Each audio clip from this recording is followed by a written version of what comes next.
Good morning, this is the Newswire. I'm Edwin Lisamira.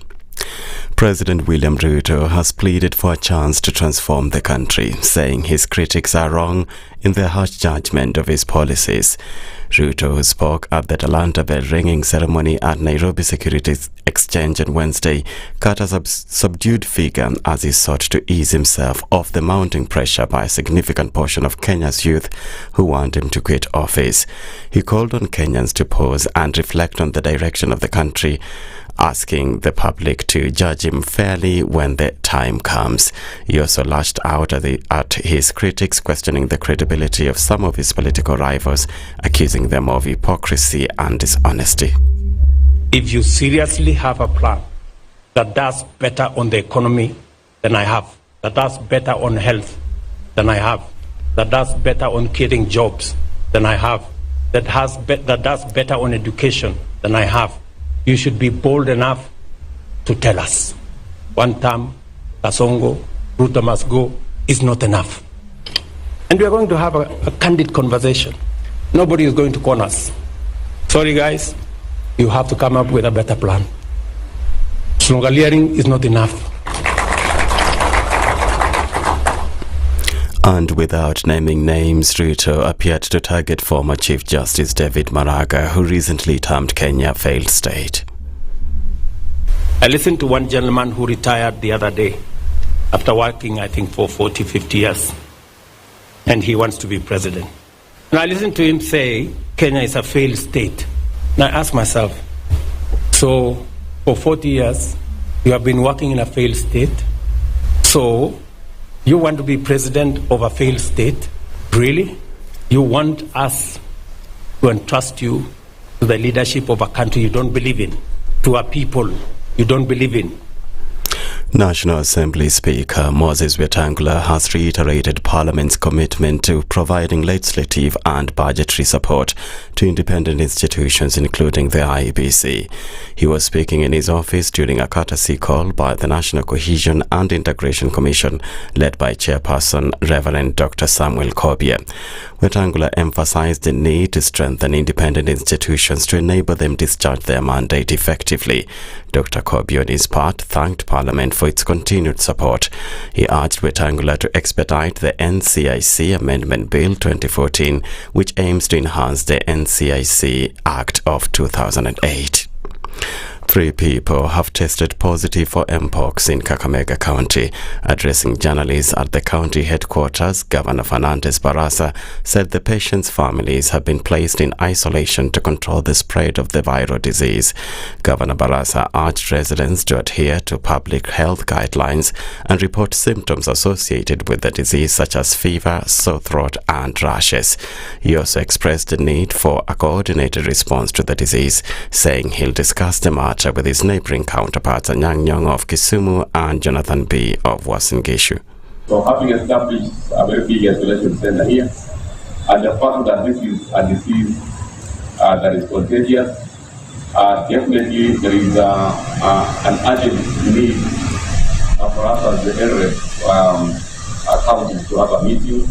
I've already placed a call to the chair of LREP, Professor Nyamweya, and the governor of Kisumu. Will be coordinating a meeting. I saw yesterday there was one case that was reported in Uasin Gishu. So this is a case that is alive to the fact that the disease is there. And of course, our caution and our advice to the public is to be vigilant, to be, of course, on high alert.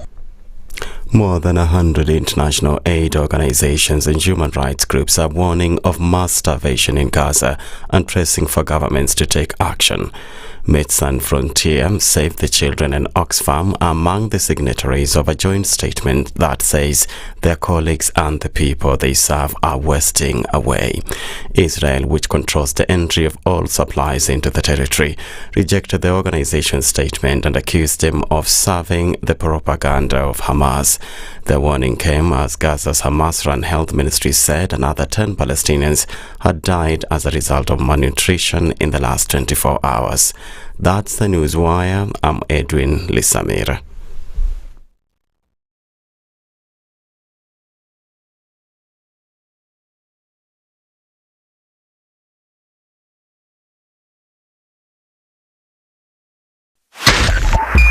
102.5 SpiceFM, Kisumu.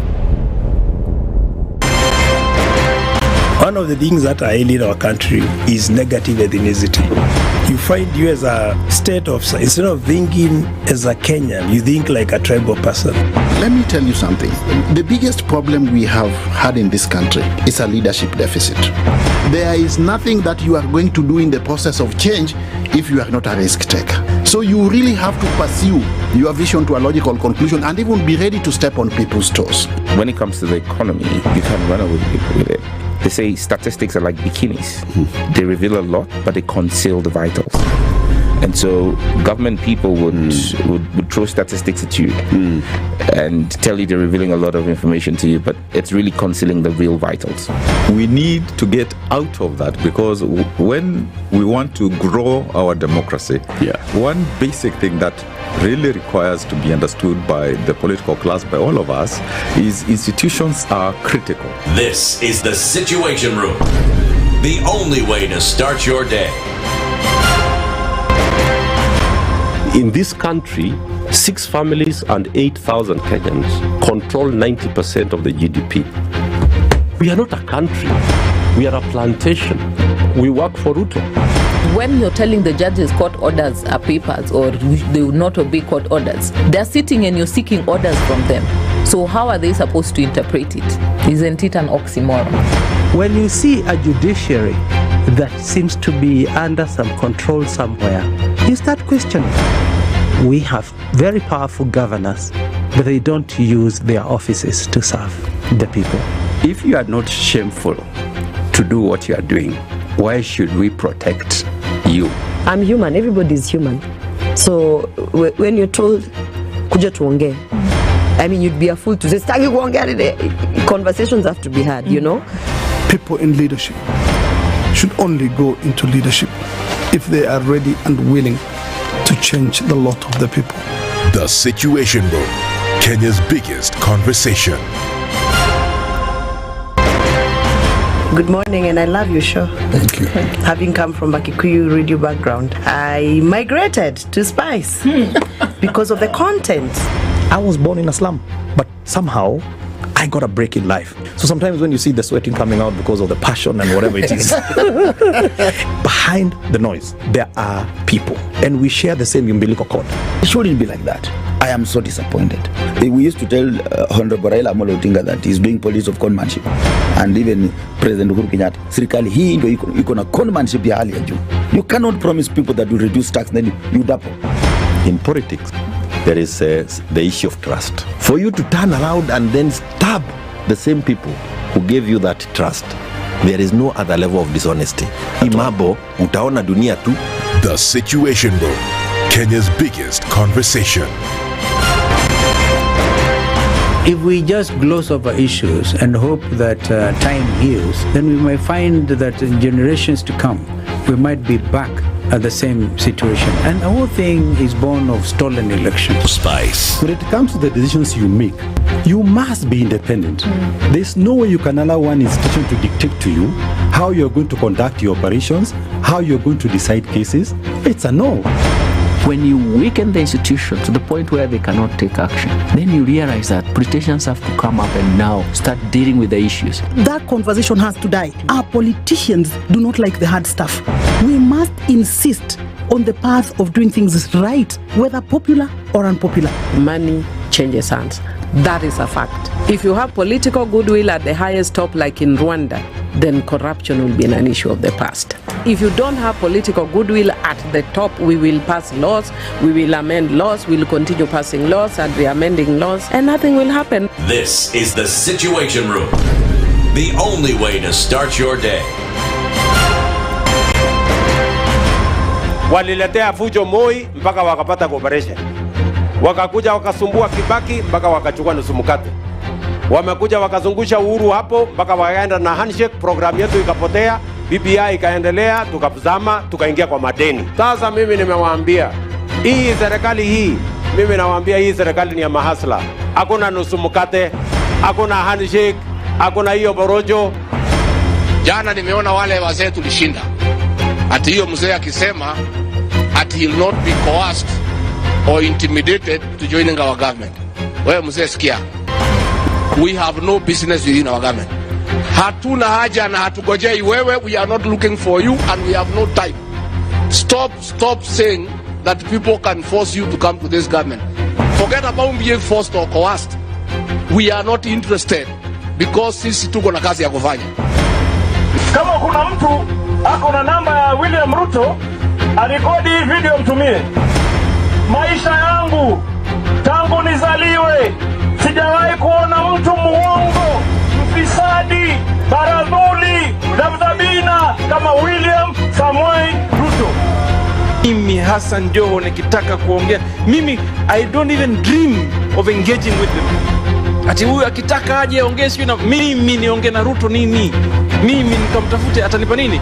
Wilbaro. I wonder. Nilipeleka Wilbaro mimi la kimtaani la kucheza nalo zamani. We have a choice to reject over 60% of these names or give President Ruto his skunk. Apart from a few individuals who are not even more than 8, the rest are incompetent, unqualified, have integrity issues, are people who cannot deliver this country from where it is to the next level that we want the country to move in. A few moments later. Now forwarded the name of John Mbadi Ngongo to the Ministry of National Treasury and Economic Planning. The Honorable Hassan Ali Joho, Ministry of Mining, Blue Economy and Maritime Affairs. The Situation Room, Kenya's biggest conversation. Good morning, and I love your show. Thank you. Having come from a Kikuyu radio background, I migrated to Spice because of the content. I was born in a slum, but somehow I got a break in life. So sometimes when you see the sweating coming out because of the passion and whatever it is, behind the noise, there are people, and we share the same umbilical cord. It shouldn't be like that. I am so disappointed. We used to tell Honorable Raila Amolo Odinga that he's doing policy of conmanship, and even President Uhuru Kenyatta, serikali hii ndio iko na conmanship ya hali ya juu. You cannot promise people that you reduce tax, then you double.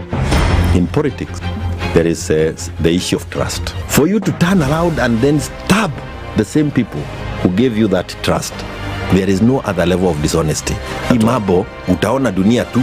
The Situation Room, Kenya's biggest conversation. Mature, intelligent talk every morning. Spice up yourself.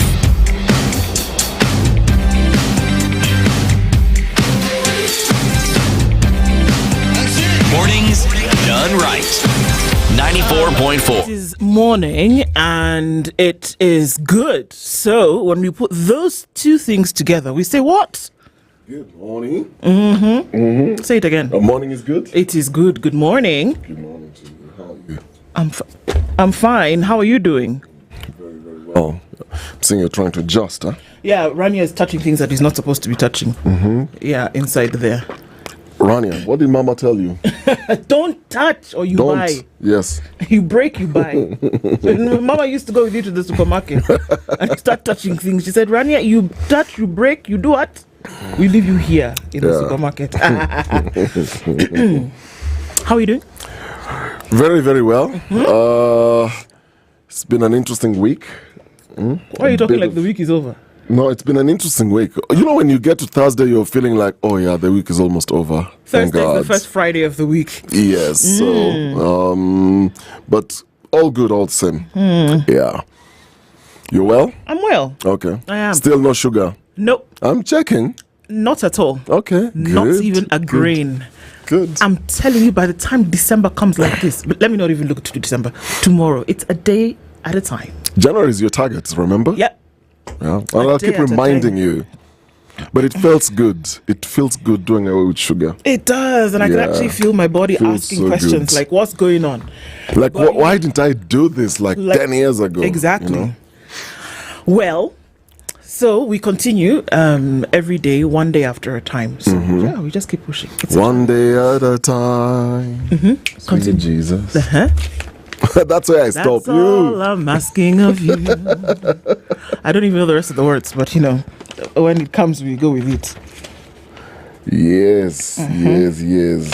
Okay. Salama. It's still very, very cold. What are the temperatures, by the way? Let's see what the temperatures are actually today, real quick, because so they dropped significantly yesterday. So I went for a meeting yesterday at around after leaving here, and I was in a room for the longest time, and so came out at about 4 o'clock, and I thought I was somewhere in Europe because it was overcast and it was cold, and I just checked and it was around that time at around 10 degrees, and I was like, what's going on here? Yeah, so it was crazy yesterday, and I think that carried on. But you know what, all the people who are saying it's so cold, it's just 14 degrees. 14? It's actually 14. Oh, I take it back, it's 12 degrees this morning.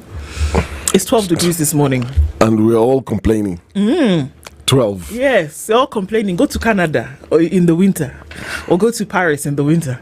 I was in Cape Town the other day. The temperatures are so low. Well, I think they're still in the winter. Yeah, they are. I couldn't stand an hour longer. It was unbearable. I mean, when you live in a tropical country, you go to some of these places with extreme weather. And so yesterday I met someone somewhere around Gigiri area. This is somebody who is like a diplomat. And so he asked me, so where can we have our lunch? Yeah. I said, the courtesy, we can do it inside or outside. It's okay. So me in my head, I'm like, please don't say outside. Let's go inside that restaurant because it has a very nice garden. I said, yeah, outside is good. Outside is good, Dennis. I was like, yeah, outside is good. Last time you were dying. Yeah, so we picked a place. And we started talking about the weather. He had a shirt only. Like a shirt, button shirt only. Me, I was in my jacket. I have my vest inside and my t-shirt. For him, it's okay. And he was like, by the way, Kenya has beautiful weather. I was like, yes. Now when you have to send a country, yeah, Kenya has beautiful weather.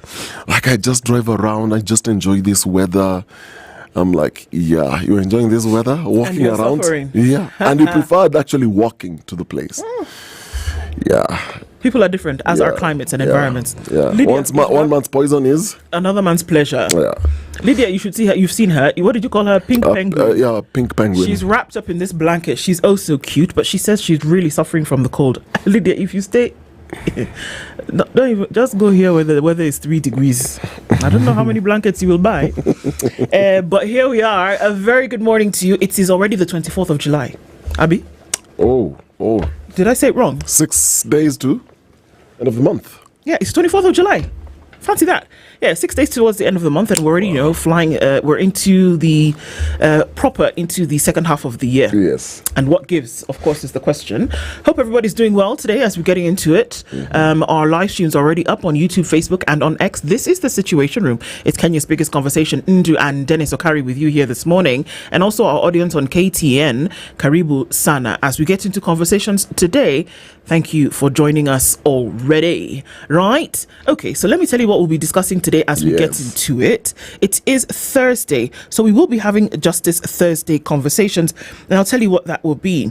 Accountability in Kenya, that's at 9 o'clock for our Justice Thursday conversation. Hussein Khalid is the CEO of Voices of Community Activists and Leaders of Africa, that's Vocal Africa.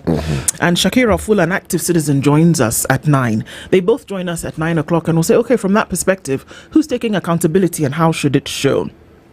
Let's jump back to 7 o'clock, where Professor Macharia Munene is going to be joining us, looking at the state of the nation. He's a historian, actually my university lecturer at some point, and knows his stuff, history to the detail. And then we're going to be looking at that, the state of the nation, with, of course, some history coming into things. He was going to join us on Sabasaba Day, but, of course, was turned back because of the blockages into the city. So he joins us today. And then at 8 o'clock, reimagining care work. You've heard of a lot of people who leave the country going to seek better, greener pastures, or going to do work. A lot of people end up in the care programs. Yes. Meaning that they're taking care of the elderly, they're taking care of the sick. We're going to be reimagining care work with Mercy Koini, I beg your pardon, and Penina Ndegwa. And Penina is the founder of Wow Mom. And Gender Equity and Social Inclusion Forum is Mercy Koini, and she is a program officer. So there are the issues around recognize, redistribute, reduce, and reward. We'll be having that conversation with those two ladies at 8 o'clock. So that's what it looks like on the Situation Room this Thursday. As we get into things, You took us to Senegal. Dakar, by the way, is a beautiful city. I've never been to Senegal. I would want to make. Dakar still is very famous. The car rally. Cosmopolitan. It's a mix between old and new culture, modern city. The French Quarter. It's just. How are the people there? Are they friendly like Kenyans? Unbelievably so. Mm-hmm. Unbelievably so. Very reticent people. Really nice. Yeah. Okay. Looking forward to travel there one day. So our proverb is coming from Senegal, like you said, and today is an easy one. Yesterday I made it a bit hard, but today is an easy one. He who stays long in the river does not notice its coldness. He who stays in the river, he who stays long in the river, does not notice its coldness. I that's interesting because I just thought about. So I a couple of times a month I sit with a number of people who've been through quite traumatic experiences, and you'll be surprised that people who are in situations of abuse, for a large extent, don't realize that they're in an abusive situation until they are removed from it. And when they're removed from it and they start to experience some level of normalcy, that is when the breakdown for them happens. It's strange because you would imagine that a breakdown happens when they're in that situation. But they come out of it and some level of normalcy where they're loved, where they're treasured, starts to happen. And then they break down because they think, oh my God. This is strange to me. This is strange to me because what have I been experiencing for the last 5 years? Yeah.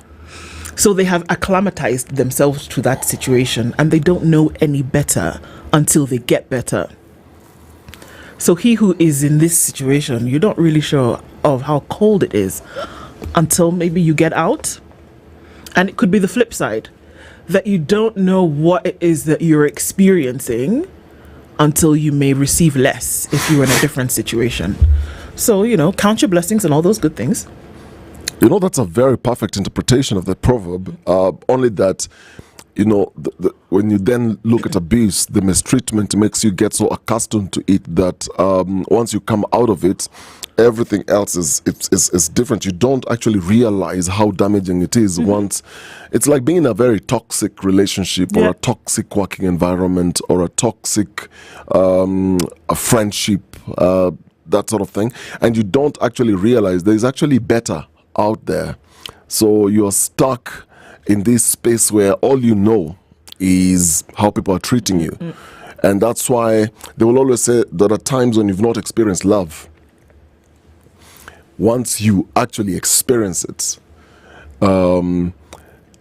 it changes your world and gives you a very different perspective in terms of, so this is what I've been missing all along. You are so devalued. Now suddenly you're being valued and you start looking at yourself better. And it's the same thing where people, how they treat themselves is a reflection of the environment they're in, how they're taking care of themselves, how they take care of their mind. And I can also equate it to like living in poverty. You can live in poverty, and there was this story of houses that were being built in Kibra, and the whole idea was get these people from the slums, from those houses, the teen houses, get them into now modern houses, and people got in. Within the first week, first month, people are, I can't live here. I'd rather rent it out, I go back. That's what poverty does to somebody. So it shapes your mindset that even when somebody wants to improve the quality of your life, you discover that you become so comfortable in that space that you don't realize what you're missing, essentially. That's it. Well, powerful proverb. Indeed, quite something. And in fact, I've seen a comment there where somebody says it's like the analogy of the frog, that if you took a frog and you threw it into hot water, it would jump out immediately. But if you put it in a beaker of water and then you started to heat it ever so slowly, the frog just acclimatizes to the warmth and wouldn't know when it has been boiled to death, essentially. Yep. That's it. That's where we are. Okay, how about we take a moment to say good morning to everybody. Good to have you here. And I keep saying that it sounds so and maybe getting to the place where it's cliche, but you know what? We do anyway. Linus Gitonga, it's been a minute. How are you? Good morning. Karibu Sana. Jimmy Gakio says, good morning to the Spice team. Desmond Oti says, the cold season should be over, but I almost got married before my due time. Into Nyombe. I'm praying for you. Wait, pray for you that you will get married or you won't get married. Which one, Desmond? What is the prayer item? What's the prayer item? Yeah. Exactly. Emily Kipkilach. Oh, that's a nice name. I've never heard that. Good morning, Karibu Sana. Michael Olande says, good morning, good people. Good morning to you. Georgia Dimo is in the house listening from Rongo. Good morning. Jimmy said, and dogs are clapping. Dogs are clapping where? Monica Oile, yes, we hear you, and we said this before. CT Muga is not with us anymore. He's taken a hiatus, and that's where we are. That's the reality of the situation, and the show continues, but he still remains, one of us. Sawa, I've said it. There it is. Mm-hmm. Rogers Nyange says, good morning, Spice, watching from Voi. Isaac Ntirito from Luxembourg, good morning. The removal of a president is a national priority agenda. Are you mirroring words that you may have heard? Peter Kiarie says, good morning from Mombasa. You might not make it to the top, but if you're doing what you love, there is much more happiness than being rich or famous. My brother, spot on. Absolutely great to have that this morning. Isa Kale, yes, I'm on top 10 today. Good morning. Today is Thursday. Good morning, Isa. Good to have you here. Your addiction is a good one. Jimmy Munothi says, good morning. Good morning, Spice family. Please bring Sufuna to your show. Sawa. Lydiah. Wameomba sana. So maybe we can do something. Abi? Zorata Kev says, good morning. Tuned in from County 032. Which one is that, oh? County 032. Okari, I know you know. Now you know. Kenyan is greeting from good morning, or rather, is greeting good morning from Nairobi. Bernardito is tuned in and from Doha and says, Princess Ndu and Dennis, this mpox should be taken seriously in this country. Okay, so we see maybe a few cases. The Rapid Response Emergency Team from the Ministry of Health maybe cited a few cases of what they're yet to confirm. So let's wait before we throw ourselves into a panic, shall we? Good morning, folks, says Erica War. We see you. Hisa Daniel is tuned in this morning from Uganda. Puntland in Somalia, Garowe specifically, is where Yusuf, the car doctor, is this morning. Great to have you. My sister worked in Garowe for a while. So, okay. For a long while. Mm-hmm. Dr. Fico says, good morning. Always tuning in from Mumias, the land of Nabongo Kingdom. Is it? As the country took up Abaya? Keep praying. Nyakundi Emmanuel says, good morning, Spice. We pray for a good day. Indeed, we do, and amen. Dr. Venvik says, good morning, Wadao. Good morning to you. All of us should join hands and support retired CJ Maraga, says Robert Muhavi. It's time for a different type of leadership. Okay. Abera Bethwell is tuned in this morning from Kilifi. Yay! Salimia. Mhenga Dennis Okari. Mhenga umesalimiwa. Nimehengeka. Okay. Well, Bwangi Juma is tuned in. Good morning, Sir Dennis Ndu. How are you? Good. Fine, thank you so much. Bernard Odongo says, I get attracted to the sugar conversation in here. Congratulations for 21 days of sugar-free tea. Man, these are the small things that we need to celebrate. Thank you very much. Small baby steps I'm telling lead to giant steps. Like Okari, I'm in the 3rd month of cleanliness. Resist sugar kabisa. I hear you, Bernard. Thank you so much for that. I lost my shoes at the crusade. What did I gain? Which crusade did you go to? Christina, good morning. Jimmy Munothi, we see you. Kavoy Felix, good morning. Jack Katambo is here as well and says Afro Cinema continues in Kenya. Is that so? Kamba Stephen is tuned in from Mbale in Uganda. And Paul Sativ is tuned in from Jamaica and says, lovely program. Thank you so much. George Adimo says, sugar-free break habit in bits. Okay, not sure what that means, but okay. Washo Gatoto, good morning. Good morning. How are you doing? Good to have you here. Agola says, okay. So Agola says, it's one day at a time, sweet Jesus. That's all I'm asking from you. Just give me the strength to do every day what I have to do. Oh, yesterday's gone, sweet Jesus. Can't remember the rest, but Nivo. Agola, good morning, my sister. Thank you so much. Anne says, good morning, guys. Tuning from Minnesota. Are you ready to return your heat? It's extremely hot here in the US. So you guys want to switch? Okay.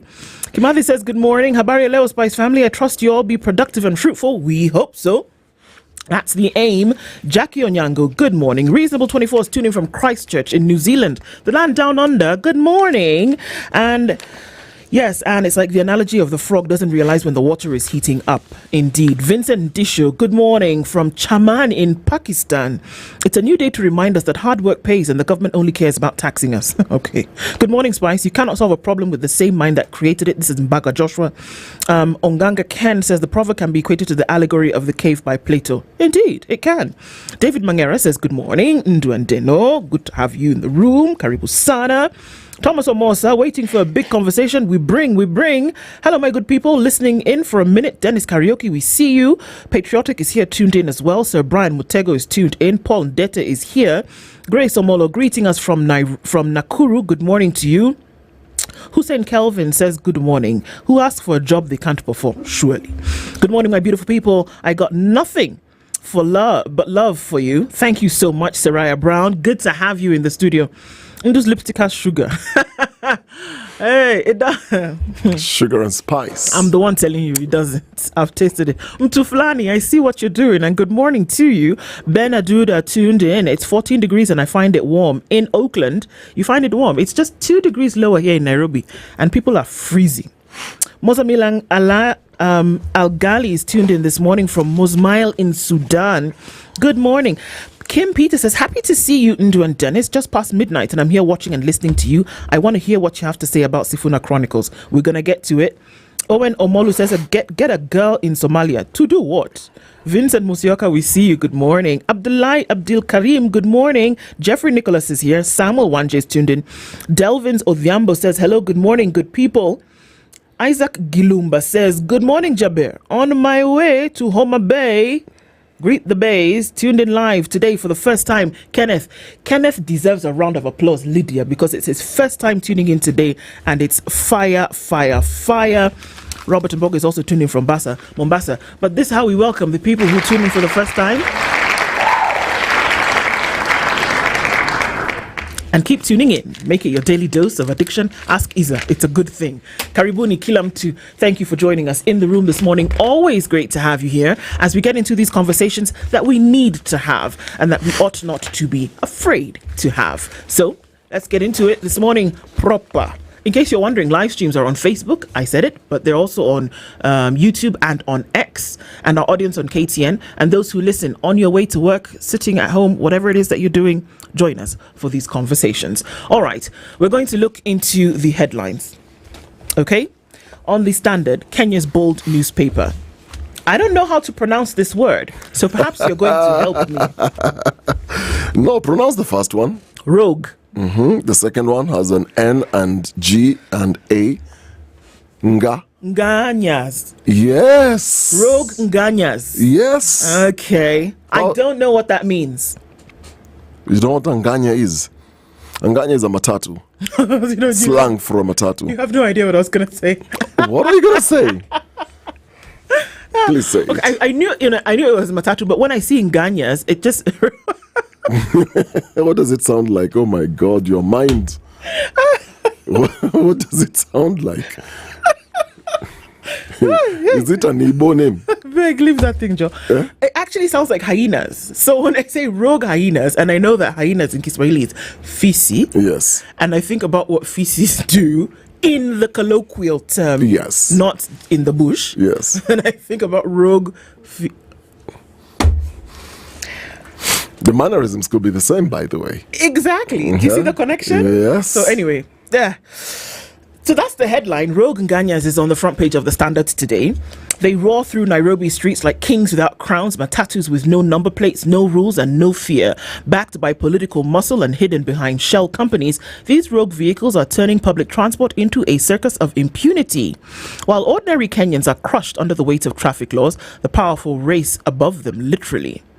With DJs, drugs and dance floors on wheels, this is anarchy in motion, sanctioned by a silence and blessed by the highest office in the land. Oi, and the president's son. Regulations, with George Ruto's just launched Mood Matatu now flouting the rules, with regulators and traffic police turning a blind eye lest they get into the bad books of the first family. Maye.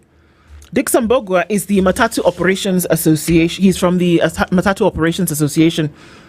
He says, those vehicles belong to who's who in government. The NTSA Act of 2012 is supposed to regulate matatu fabrication, but enforcement has failed. It's hard to impound a vehicle owned by a senior official's child. Even do Wamesema. Thanks. We'll look into details of that. Now, there's another headline that is of great interest to me as well. Civil servants must use public hospitals. This is a bill in Parliament that perhaps needs attention, not like other suggestions that we've seen before, but okay. A bill in Parliament has gotten approval from MPs that will see all government workers forced to use local hospitals to make services better. Hey, this is fantastic, because that is the way to ensure quality. But how practical is this? That's a very good question. If we are being told of hospitals that have turned into markets, places, but will it force them? Because if you're forced to go there, you can't find yourself going somewhere else, then perhaps, I just look at it just the other day, former president of Nigeria, Muhammadu Buhari, died. Where did he die? He died in a hospital in London. And all of his treatment has been undertaken between France and the UK. And everybody kept asking, in the Senate, in the House of Assembly in Nigeria, everybody kept saying, if people don't trust the health system, and then you expect hundreds of millions of Nigerians to use this system, who's going to fix it? If the people who are making the laws, if the people who are insisting that money or legislating or creating and providing for budgets cannot use the facilities that they're putting money behind, then how will you expect hundreds of millions of Nigerians to use and survive under such circumstances? Use the one there. Then when you go and use But they can't. When you go and use it and realize that there's no medicine to buy, you will come back to Parliament and you will insist that certain things happen and that you will start to put the money where it is supposed to be. That is it. We force a situation. It's almost like affirmative action. You force a situation for people to see, this is where actually the money should be going. This kind of bill, I like it very much. It's a curse on the continent, because it's look at any leader. We had a leader in this country who said, you know what, I can't go to our local facility. Those are my juniors. Some rubbish. I'm sorry. Yeah. That's the reason why I went to the States. When you are dying on the table, like really, when you're on the table and it's a life or death situation, in that moment, are you thinking whether that person is your junior? But life has a very interesting way of dealing with these kind of things. You remember COVID, when nobody could fly out of the country? Yeah. Do you know what actually happened around that time? Is you had senior government officials, these politicians, booking spaces in hospitals. Like you're hogging up a whole ward and saying, you know what, keep that for me. I'll pay for it. Just in case I need to bring my people in there. Yeah. Because the airspace is closed. You can't leave the country. But the people who died, unfortunately, there are people who died. And life has a way. So you might go for treatment in France, but death will still follow you there. Is it not what we saw? Yes. Did we not still follow you there? Did we not bury Buhari the other day? Yes. Yeah, exactly. It will still, look, and that's what in this case, close the airways. That's what we are saying, essentially. This bill coming before Parliament, close the airways. Close it so that you're forced to stay on ground. On ground, my friend, you need to go to hospital. You will go. I hope they'll be serious about this one, though, because it's not just pushing a bill, but it is then enforcement and enactment of it. It's not going to happen. We're here. No. I'm sorry, I sound negative, but here's the thing. The discussions that we can have, and we know this thing, there is no way they're going to enforce it. How? How are you going to force these people to go to our local hospitals? They go to KNH. Why are you? Where CCTVs are not working. Oh my goodness. And there is a Kalum Butone somewhere in the world. And they're taking a senior official there. Or their family member. They will not do that. They'll go to Dubai for treatment. They'll go to France for treatment. How many times do you hear them going to Germany for treatment? Short treatment for a week, coming back. Are you trying to say that the laws in this country won't work? This will not work, I'm telling you. Why? Okay. Let me look at another headline, then we come back to this story. Wave of unrest hits schools amid exams pressure. Are we seeing wave of unrest because something is actually going wrong, or are we seeing that students are not ready to sit their exams? Which one is it? Chicken egg situation. Is there actually a situation in schools where things are crazy, or are students saying, exams we don't like? And things start bubbling under around this period. Yeah. That's when you start hearing, But there's a wave of something. We heard last week, Atuna Chakula kwa shule, things like that. Is that the case? We'll have to see. As we look into that. Lagat's suspension bid stalls again as AG disputes High Court jurisdiction. A third force forming away from Ruto and Gachagua for 2027 duel. Okay. Yeah, we know Edwin Sifuna, the senator for Nairobi, as well as the Secretary General of the ODM party, did an interview, and if there was any doubt about which position or where he stands, that has all been taken away. Sour. Oh, interestingly enough, the person who has sponsored this bill that government workers must use local hospitals is Sabina Chege. She's been on the health committee for a while, and she said, come on, we have to get better. One more, and then you go to you. Raila faces defections over deal with Ruto. There are people in the party and that coalition. Does the coalition still exist? Anyway, so they're saying that, we're not going to do this anymore. No, we're leaving the party while the music is still playing. While the drinks are still flowing, we're leaving. Some of it kwa ground ni? Different. Yes. Go. On to the Daily Nation. Headline, Raila puppet or ODM rebel? Oi. They've decided to do a screamer here. ODM Secretary General Edwin Sifuna has constantly dismissed his party's association with the government, contradicting his boss, Raila Odinga. Now, he has declared the ODM-UDA deal dead, days after Mr. Odinga affirmed it. Is he a rogue official or the mouthpiece of his party leader? That story in the inside pages. Why MPs probe into organs trade stalled. Claims of sabotage. Wait. This story, eh? You will not your story in just a minute. So, puzzle of a woman strangled to death in hospital. Susan Joki died hours after admission to a city hospital. An autopsy reveals she was strangled. Details on the inside pages of the Daily Nation. Travel plans in top gear as Kenyan set free from Saudi prison returns. So plans for Steve O's homecoming are underway, with the government preparing his travel documents. Steve O left Kenya in 1996, securing work as a warehouse manager to Red Sea Resort. Interesting story there of just somebody coming back home after a long time. Now, private hospitals vow to withhold services as SHA fails to pay them. Then there's a story here, schools struggling with shortage of STEM teachers. So a report paints a dire picture of the competency-based education rollout at junior secondary level, with tutors forced to improvise. So there's an acute shortage of teachers specialized in science, technology, engineering, and mathematics, what you call STEM, in junior and senior schools, which is posing a threat to specialization in these learning areas, according to a new report. There's a story here, stop wash politics, Ruto rebukes opposition. So, President William Ruto has challenged the opposition to give constructive criticism and better solutions for the country's problems. He dismissed critics' chants of Ruto must go as empty rhetoric, and he likened the rhetoric to wash scams. It was interesting, that example there. If you have a better plan, says Ruto, than mine for the economy, health, creating jobs and education, then you should be bold enough and tell us. Let us have that conversation. Kenyans deserve honesty from all of us. Shouting is not enough. Criticism is not enough. Show us your plan. Yeah, he did say that yesterday.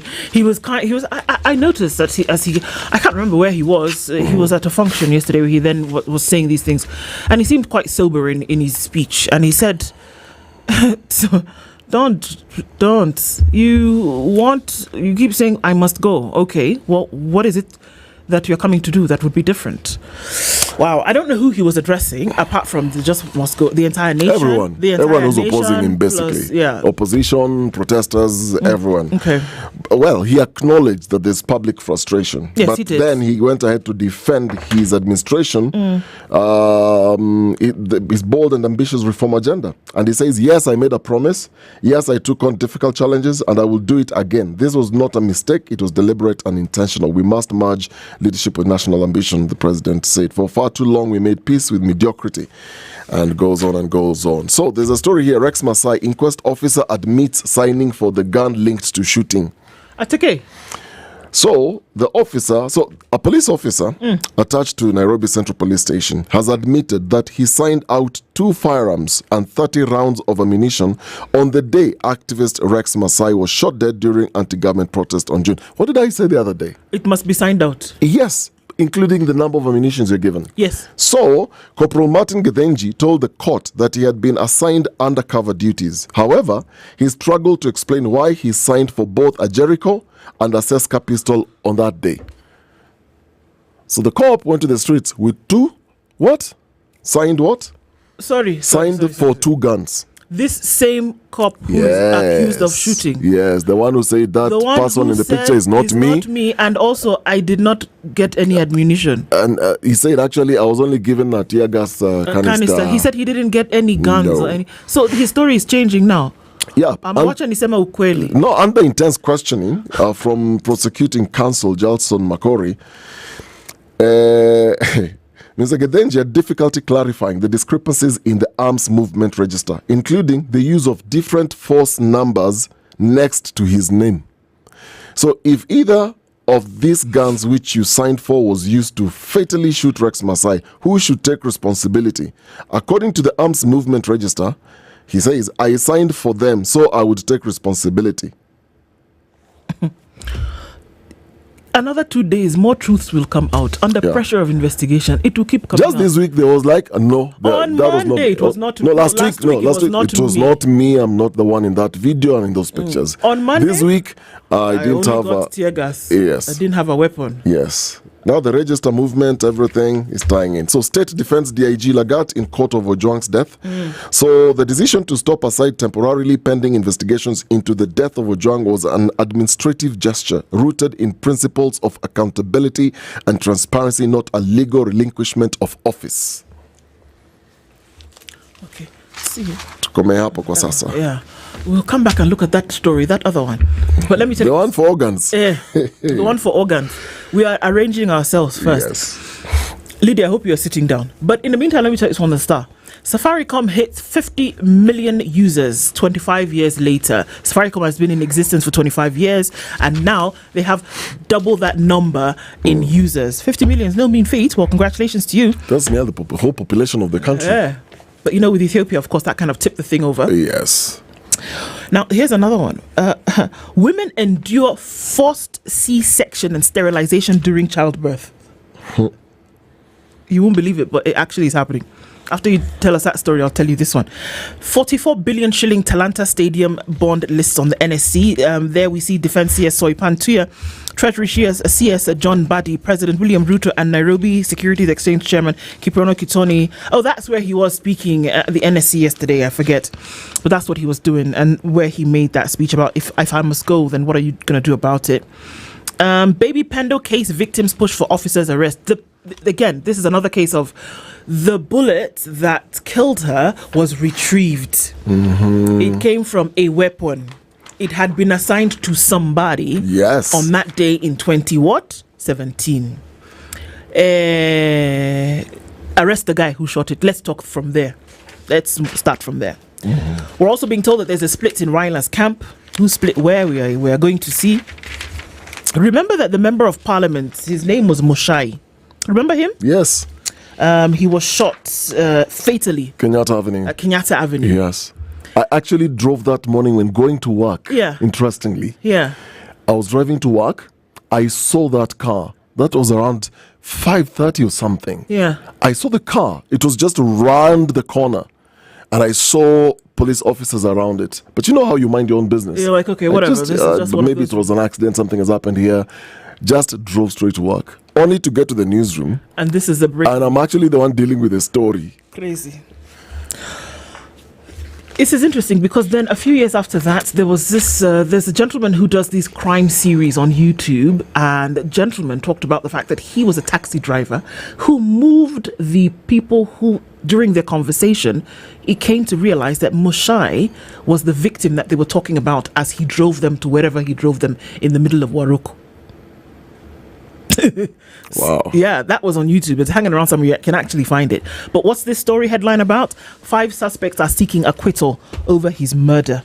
But this thing happened a long time ago, in 2015. Exactly. So that case is still going on. So this report about women enduring forced C-section, I'll tell you that after you tell us this story about organs and where they go. And we're not talking about medical. Yeah. So there is a sabotage claims are derailing the probe on organs trade. You remember the story of young people saying nilikatwa, niliambiwa nitapewa pesa? Yeah. Went on. So since the start of the probe, MPs have interviewed only one witness. Because that's who was available. So there are claims of sabotage which have rocked that investigation by MPs into allegations of organs trafficking by a private hospital. So, Medihill Group of Hospitals chairman, Dr. Swarup Mishra, we know is the one who's in charge of that hospital. Yeah. Since the health committee opened the probe on April 22nd, it has only interviewed one witness, even as its 90-day term comes to an end this week. You had 90 days probe this thing. Yeah. You want to get to the bottom of it. Yeah. After 90 days, they've only interviewed one witness. So initiated following whistleblower reports and media exposés, at the heart of the inquiry are claims of unethical harvesting of organs. Scheduled appearances by multiple key witnesses, including hospital representatives, have either been postponed indefinitely or quietly removed from the committee's program. Quietly removed from the committee's program. This is so loud, it's not even quiet anymore. So quiet, it's loud. So, on June 19th, the committee sent out a media invite announcing a meeting with officials of the Kenya Tissue Transplant Authority. The meeting was, however, postponed, and there was no reason that was given for the change. Earlier on June 10th, the committee had scheduled a meeting with the representatives of the Kenya Renal Association, KRA, but they did not turn up. No new date has been set by the committee for the meeting with KRA. Okay. The failure by officials of the agencies to appear has crippled now the committee, which has only met with the petitioner, Nandi Hill MP Bernard Kitur. Sources within the committee are saying that initial political goodwill for the inquiry has since waned. So the committee's chairman, Dr. James Nyikal, did not answer calls to what exactly was happening with this thing. And he said, we are going to assess the legal and ethical integrity of transplant processes that are going on at Medihill. However, the inquiry, he says, is still on, but it's ending this week. And so far, nothing has happened beyond the petitioner. Do you think this is going to be one of those things that we make a lot of noise about it for some time and then, it's going to shoot the breeze and then we're done? I always say, when you see this kind of stories like this, follow the money. Yes, just follow something called money somewhere. Jesus. I dare say that.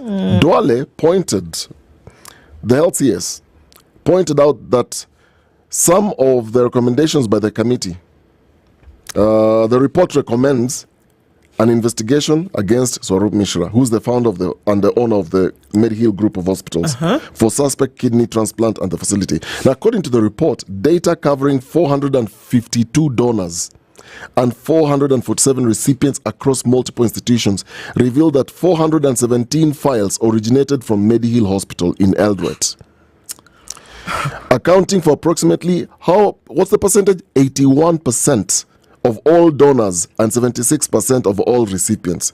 The report shows that between 2018 and March 2025, Medihill Hospital handled 417 donors and 340 recipients, with male patients making up 3 out of every 4 cases.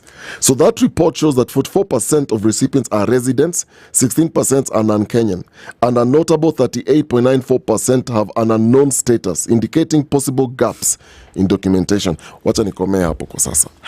Good God. And then you're wondering why all these people are being called to give an account of what's going on, and they're not showing up, and there are no showing dates. up, of course, because they don't intend to show up. They don't intend to push any further. The story will come. We'll all be met by alarm, and we'll say, "How can this thing be happening? And how dare you do?" And we'll be angry for a few days, and then the thing will go away. I want to know when the next time is we're going to hear about this story.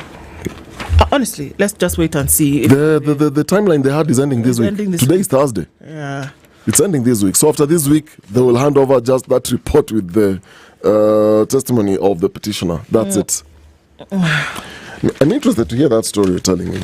About the thing? Yes. Let me tell you very quickly because time is going. And if I can just learn again to turn pages, that would be great. Mrs. Arp, my first grade teacher, would be proud that years later I can still turn a page and actually find it. Okay. This thing is trying to embarrass me. Okay, here we go. Page 10? Yes. Okay. Women endure forced C-section according to a report. When FW, which is what we're going to call her for purposes of privacy in this story, was delivering her firstborn daughter in 2015, she walked into a city hospital with a well-padded insurance card ready for children, or rather, ready for childbirth. But the moment the front office saw the extent of her cover, she overheard one of the attendants telling a nurse that she was a cesarean section candidate. Overwhelmed by the physical toll of pregnancy and the faint pain of early labor, FW did not question how such a decision would be made even before a doctor examined her. She was admitted immediately and wheeled to the theatre. Although her baby was safely delivered through C-section, she remained in the hospital for 4 days, left with lingering questions about whether the procedure was truly necessary. A report by Kellen titled "Litigating Obstetric Violence to Enhance Access to Effective Maternal Health Care Services in Kenya" shows FW's experience is not isolated.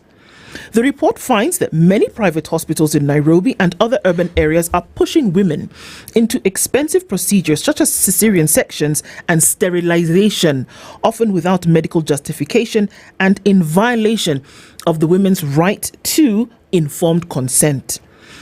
The motivation, the report alleges, is largely financial. With commercial targets to meet, some private health institutions appear to prioritize profit over proper medical ethics. Procedures like C-section bring in more revenue, making them more likely to be recommended regardless of the medical necessity. Women with HIV are especially vulnerable. The report notes that some are forcibly sterilized during a cesarean section without their consent, under the misguided notion of preventing mother-to-child transmission of HIV. These actions violate reproductive rights and bodily autonomy, according to the report. Bandit behavior. That's our problem. Bandit what?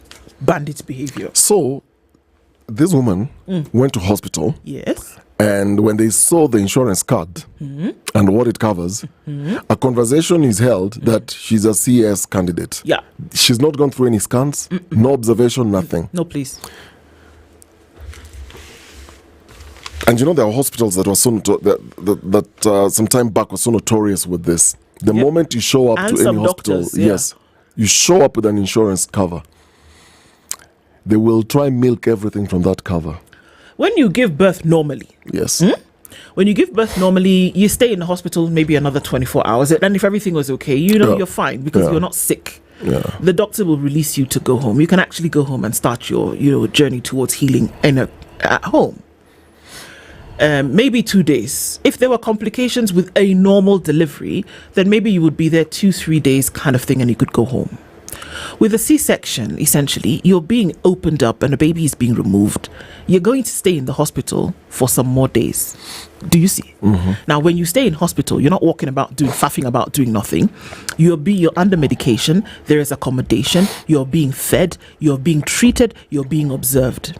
The likelihood of you having gone through a C-section and staying in the hospital for just 24 to 48 hours is low. You will stay there for 4 days, maybe some even up to a week, depending on how the procedure carried out. Do you now see the motivation for having a woman have a C-section? Because you will stay in the hospital longer, they will administer drugs and care, they will do all these other things that they must do, and the bill continues to rise. And you know the truth is what? Is in the billing. Absolutely. There is no care for human life here. No. There is nothing like we want to get this woman out of any danger. No. It is in the billing. And I when said if the doctor comes and touches gloves, even if they didn't wear them, Yes. they'll bill you for it. There was a time I was actually in hospital. I'd gone through a surgery, and actually I protested because I remember this guy who came. He just put on his gloves, checked my shoulder where I'd done my surgery, asked me 1 or 2 questions, then left. There was nothing. Bill. When I was checking the final bill, just for that alone, there was a bill. And somebody might argue, yes, they're entitled to that. Let's stick to this year's story. So there are theatre charges. Yeah. So just to book the theatre, there is a charge. Of course. Then in the theatre, you need the surgeon, who's most likely the gyna. Yeah. Then you've got the anesthetist. Yes. Then you've got the other people around. Then you've got what has been used in surgery and in the theatre room. Yeah. From gloves to the Oxygen, even if you didn't use oxygen, it. even Yeah. yes. Yeah. So there are all those charges. Yeah. Then you go to the recovery room. Whatever they will use in the recovery room, there are charges for that. Then you go now to your ward. The baby is taken, and there are a lot of times when the baby is taken to The nursery. Yes, to the nursery. Yeah. But then they might even say, this baby's breathing is not normal. They so let's coughed. take this baby. They coughed in a very strange way. Let's take this baby to this other room where, again, there are more charges. By day 4. My friend. And you would have come, pushed out your baby, gone home within 48 hours. Banditry. That's what I'm telling you. Banditry. We have problems. Hey, it's 7 o'clock.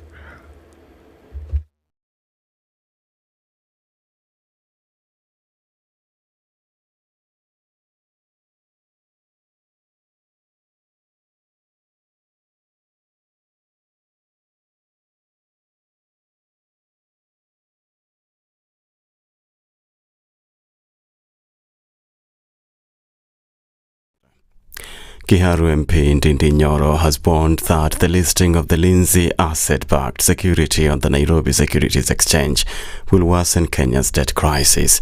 President William Ruto, who presided over the official listing ceremony on Wednesday, said the listing will generate funds to support the construction of the Talanta Sports City Stadium. But Nyoro said Kenyans will pay back in excess of 100 billion shillings in interest alone. Now the government is coming up with these kind of facilities so that we do not seem like our debt is growing, whereas we are basically having another sacred book of debt. One sacred book was fuel levy. The second sacred book, of course, is now this one for Talanta. The maturity of the board in the next 15 years, Kenya will have paid interest rate of 100 billion for a loan of 44.8 billion Kenya shillings. And I'm here wondering, if that cannot make us agree as Kenyans, then what would... Legislators have backed a proposal for a policy to compel public officers to use public healthcare facilities. On Wednesday, members of the National Assembly supported the motion with a caveat that funding is increased and services improved.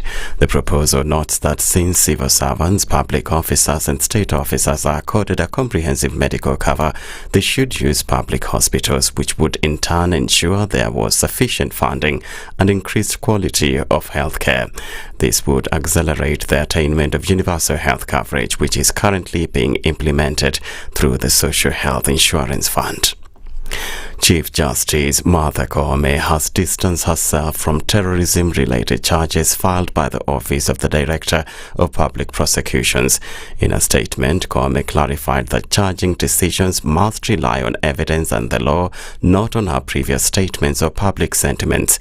Koome explained that her description of the June 25th arson attack at the Kikuyu Law Court as an act of terrorism was specific to that incident and based on preliminary security briefings. She emphasized that the ODPP is independent and cannot be directed or influenced by any individual or authority. Koome's remarks on Wednesday came as Interior CS Kipchumba Murkomen accused the Law Society of Kenya of trivializing grave offences including arson and looting, which he claimed amount to terrorism. On the question of terrorism, I saw the interview of the LSK president, and I was surprised that she was arrogating herself the position of a judge.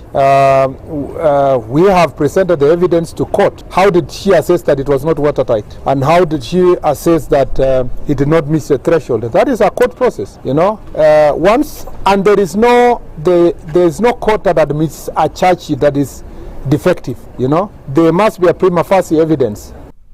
Former Deputy President Rigathi Gachagua intensified his criticism of President William Ruto on Wednesday as he continues with his tour of the United States.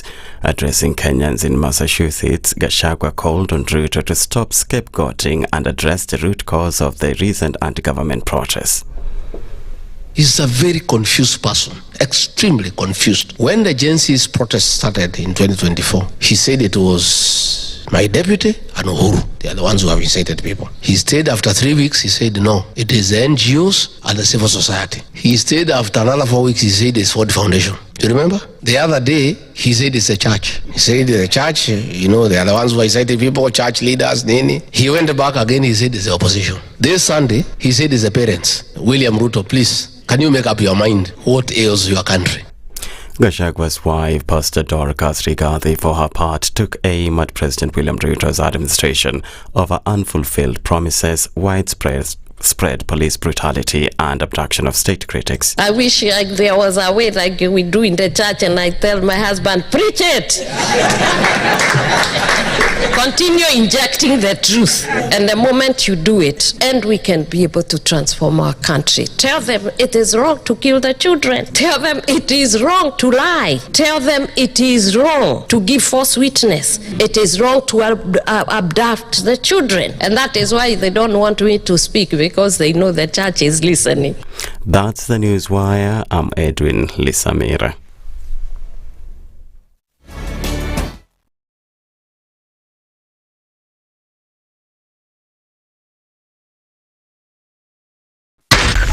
SpiceFM, Nakuru.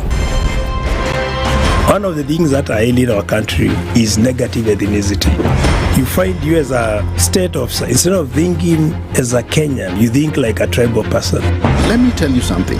The biggest problem we have had in this country is a leadership deficit. There is nothing that you are going to do in the process of change if you are not a risk taker. So you really have to pursue your vision to a logical conclusion and even be ready to step on people's toes. When it comes to the economy, you can't run away with it. They say statistics are like bikinis. They reveal a lot, but they conceal the vitals. And so government people would throw statistics at you and tell you they're revealing a lot of information to you, but it's really concealing the real vitals. We need to get out of that, because when we want to grow our democracy, one basic thing that really requires to be understood by the political class, by all of us, is institutions are critical. This is the Situation Room, the only way to start your day. Good morning, and I love your show. Mature, intelligent talk every morning. Spice up yourself.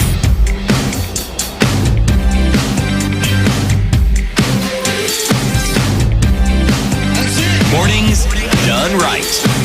94.4 Spice FM. Coming in at 7 minutes after 7 o'clock. This is the Situation Room. It's Kenya's biggest conversation this Thursday, getting into a number of things this morning. And even as we do, Dennis. Yes.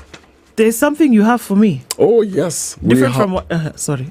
Different from? Nothing. So we have another guest in the studio this morning. And remember, for the last few weeks, we've been talking about Safaricom 5G router. The router has finally landed. It has arrived, actually. And there it is in all its glory. So, when you talk about reliability, I'm just looking at this. Tempted to unbox it, but I think I want to do it a bit later. Okay. So this is the 5G Safaricom router we've been talking about. The reason why this is the coolest thing so far is this is very portable. You don't need a lot of cabling with this thing. The way you're looking at it this way is the same way you'll carry it to your office. You'll go with it into your home. You'll have it in your vehicle. When you're driving, I'm assuming you're not the one who's using the internet. You're driving, but you have passengers around. This is how you actually move around with it. So, when we talk about faster speeds, this is the 5G, which is a portable router from Safaricom. Now, I'm going to unbox it and give you more details. Very, very great things around it. I'll talk about what is around it and how you can benefit from using this. Okay. Yes. So we're looking forward to that. That's going to happen today. The 5G router from router from Safaricom. And as we then get into that conversation, it'll be good to see then what exactly we can have. Now, even as we do, getting into conversations this morning, I need to remind you on something. And that is that sometimes when you're really looking into how to protect your wealth, you're not really sure where to begin or how to go about it. Well, our friends at Standard Chartered have something to say about that. And here it is, that you think about a foundation, you think, why now? Why do I have to go into any kind of comprehensive planning? Let's face it, there's never better a time to take control of your financial future. So when we say now is your time for wealth, we're not just throwing around a tagline. We're talking about being deliberate with your money. You know all that money that you have, Dennis? Being deliberate with it. You know, you who don't sleep, you rest. Is that what you said? Okay. Wealthy people rest. People rest. Poor people sleep. Okay. Sorry, don't be angry. Your goals and your legacy. Standard Chartered Priority Banking offers a comprehensive approach to managing your finances, meeting both your current lifestyle needs and your future aspirations. Whether you're thinking about starting a portfolio for streamlining your assets, the advice is personalized, it's strategic and tailored to fit where you are in life. And I get it. When you've worked so hard to build something, trust and security come before everything. You want a partner who's not just competent but consistent, someone who protects what matters and helps you grow it. That's what you get with Standard Chartered, a solid, trusted partner who understands wealth isn't just about money. It's about the people, it's about values and the futures behind it. So today, email wealth.ke@sc.com and begin your journey, because you know what? Your time is now. And brings us into our conversation for this hour. Sabasaba came and went. He was going to join us on Sabasaba Day, but as he came out of his home and tried to make his way through towards Mombasa Road, the police said, "Not today, Macharia Monene, another day perhaps." He joins us in the room this morning, Professor Macharia Monene, who may not remember that he lectured me at some point in my beginnings of international relations as my first degree. So be a good student today. I've always been. He can attest to that. It's always good to be with good students. Oh, was she a good student? Yes. Very good. You're not coerced in any way? We have not spoken before. No. Oh, okay. She would not be doing what she's doing if she was not good. Oh, wow. Okay. Prof, good morning. Good morning. Haribu Sana. Thank you. Thank you for making it out again to have this conversation with us this morning. We're looking into the state of the nation and, of course, many things, taking a historical perspective into what should guide to where we are today or where Kenya is at the moment. Before we do that, we normally go around the African continent, going to a different country every week. And Dennis will tell you which country we are in. And he has a proverb from the Wahenga of that country. And we'd love to get your interpretation of that. Yes, we are in a West African country. Very, very beautiful country. I've not been there myself. I'm maybe suspecting you've been there. And the country is the Republic of Senegal. Passed by the airport. You've passed by the airport? Yeah. Okay. All right. So the proverb today is a very straightforward and very simple one. He who stays long in the river does not notice its coldness. He who stays long in the river does not notice its coldness. Well, the longer you stay in a place, you become acclimatized to it. Oh, that's simple. And therefore, it's normal. It becomes your normal. It becomes your normal. Yes. Somebody else may notice it, but the longer you stay there, it's part of you now. Indeed. Yes. And this can refer to anything in life. Anything. If you're in a toxic environment, then you become toxic and you not notice it. Until maybe you get out of it. Getting you out of it then becomes a problem. You might even resist getting out of it because it's become a normal for you. Your interpretation is also very interesting because you're looking at the Kenyan situation and you're thinking, we are in Kenya right now. Yes. Yeah. So what are we taking in? What is it making us? Yes. Well, okay. Are we acclimatized to what's going on in the country? Or feeding from a past, perhaps. Yes. I think we, as a country, we're in a mess. Total mess. Okay. And it's not an accident. That's the funny part. Or the mess is not an accident. The sad part of it. It appears contrived. And you start to wonder, why is it it's going that way? Part of the reason it appears to be that way was because from the time President Ruto took office, he did not appear as if he was ready for the job.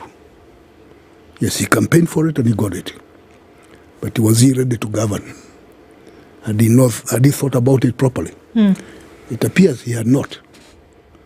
And you look at that and see the kind of people he appointed to serious offices, policy making, and they were totally incompetent. Such that, when they were being vetted, one of the persons who joined them later, John Buddy, he said, this is a skunk, collect skunk. But give him his skunk. Yeah. Now he's joined them. That's a different matter.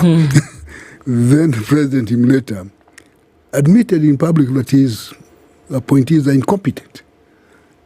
So how does he know more than you do in your docket? You're incompetent. So if they are incompetent by his standard, the question that comes up, why did you appoint incompetent people? Seemingly that they're incompetent. The result of that is that the policies he comes up with leave a lot to be desired. And we have seen them. And that's part of the reason the country is in a mess. We've been told that there is something called Shashi supposed to be working. Yes. And many people say they're having problems with it. It's not working for them. Well, he has said, judge him after the end of this first term. If Shah won't be working. Well, but right now it's not working. Yeah. And that's deal with now. Yeah, that's what people are complaining about. Remember when they're in the other system, you went to the hospital, they asked you, do you have yes, here it is, okay, cleared. You didn't have to negotiate anything. It was there. But now you understand you have to negotiate and raise questions, and even then you have a problem. So that's one thing.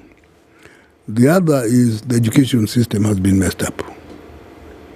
And you wonder, why was it necessary to change something that was working? Right now we have thousands of students who are supposed to be in the universities. They are not going to be there. Not because they don't want to, but because the system does not accommodate them, or there's something wrong. So you wonder, why was that necessary? And that's at the university. Then you look at the high schools. Some of them are likely to be closing because there's no competition, there's no money. And the ministry keeps on sending messages.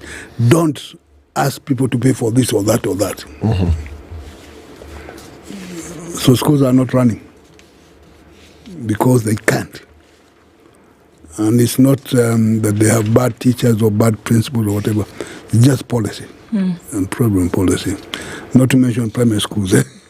Which is so questions come up. Something that was seemingly working, why was it necessary to mess it up? In order to say that it's yours.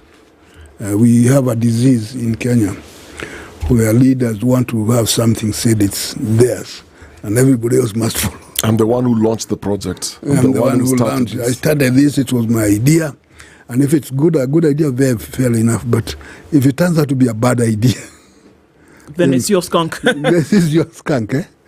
So we have had one of the saddest part of this thing is the impression that Kenyans do not control their destiny anymore. The sovereignty of the country is gone. And that's one of the funny things there. Internally and externally? Both. Okay. The Adani thing, there are some strategic institutions that should never be leased out or given out to whoever outside the country or the national parameters. So when you are told some people called Adani, I don't know who that is, but we understand it's someone connected to Modi of India, very close, and maybe close to some other people. So they are going to get everything. You get a strategic asset, like the airport. Something is wrong. Or the communication system. Something is wrong. The grid there. Yeah. You see, now, how did that come about in the first place? So they even talked, saying they were going to give away KICC, a landmark. Yes. And you say, what's going on? Or privatize it, yeah. Yeah, what's going on? Something is wrong. There are some things you do not do as a country because they are symbols of your pride, your being. And so when you hear they are going, you wonder whether there is something wrong somewhere. There's a Swahili term, labda tumeuzwa. Labda, yeah. Because everything you've just talked about is short to mean tumenunuliwa ama tumeuzwa. Sasa swali kubwa, nani ametuuza? Tumeuzwa, nani ametuuza? Na kama tumeuzwa, yule ambaye ametuuza, swali je, ana haja na manufaa ya nchi, ana haja na nchi ya Kenya, au yuko na mambo mengine? Tusema najifaidi kibinafsi, na tunajua kunasemekana hivyo, na kuna watu ambao wanamzingira, wanaonekana wanafurahi sana, pesa wanazo chungu nzima, na wanajionyesha kwa maskini. Si tunayo, we maskini kaa hapo na utushangilie. Na matukio yake ni kuwa watu wanakuwa na roho mbaya, wanasikia vibaya. Nasema tumeuzwa. Sasa kama umeuzwa utafanya nini? Mjiondoe hapo. Kama mjui la kufanya, hiyo mambo mengine. Lakini kunaonekana kama watu wanajua la kufanya. Ndivyo sasa vijana wanauliza maswali mengi sana. Prof, if we look at all of this with a historical perspective, is it possible to live in the present without taking into consideration what may have happened before? And if we then look into history, just looking into Kenya and the things that we see playing out, whether it is the fight for independence that happened, and then now looking at a fight towards economic independence, which is a different kind of independence, but one that's important for any nation at any time. So are we saying that there is still the struggle? Does the struggle still continue to get to a place where the nation can actually be free? Yes. No, the struggle is a continuous process. All the time. There has to be a struggle, one form or another. And yes, it is necessary to have a proper historical perspective. One of the tragedies, again, there are so many tragedies, I think it was Wetangula who said the blunders, if he actually did say that somebody made a blunder. Something. But one of the blunders is that we have people in position for the responsibility who disdain history. They've said it openly. Why should you study? What for? And then they keep on doing what? Blundering because they don't know what they're doing. And if they had bothered to listen and study a bit of history, there are some things they will not be doing. So there is that problem. Yes, the struggle for liberation is a continuous process. Some people talk about perpetual revolutions. But yes, we look at the Kenyan record, the history record. Well, for one, Kenya is a British creation anyway, as an entity. But the first phase was liberation is getting out of the official British control. And we called that independence. And all that happened was that the Mzungu left. Yeah. And we had a few black people step in, and we called it independence. And the problem with that is that after some time, people realized they had been shortchanged. And they were shortchanged not only economically, but even politically. Because when the country became draconian, then realized that the problem is not just political manipulation and oppression and economic pulverization, because poverty is not natural, it's created. So people are made poor deliberately, because they are easier to control when they are. Yeah. The poverty was created. The colonialists did that, and the post-colonial people seem to have done it, and they are doing it right now. So creation of poverty is something that hurts people. But above all, the biggest liberation that's needed is not just economic or political, it's mental. The attitude, the free. And that's why sometimes this problem appears to be contrived, because when you undermine the education system, you are making sure that people probably will not think, and therefore they will not ask questions. And if they don't ask questions, then if you're in power, you think you're okay. You can get away with anything. You can get away with that. And in doing that, they seem to be assisted by some external forces. There was time when you went to the University of Nairobi or other universities, and you'd find lecturers in their offices. Doing what? Looking as if they are thinking. Looking at the ceiling all day. But they're in the office. And some students will come and ask a question and they'll be answered. And when they are not in the offices, they're in the senior common room. But they are there. Today it's very difficult to find these people in the offices. Where are they? They are looking for something to eat.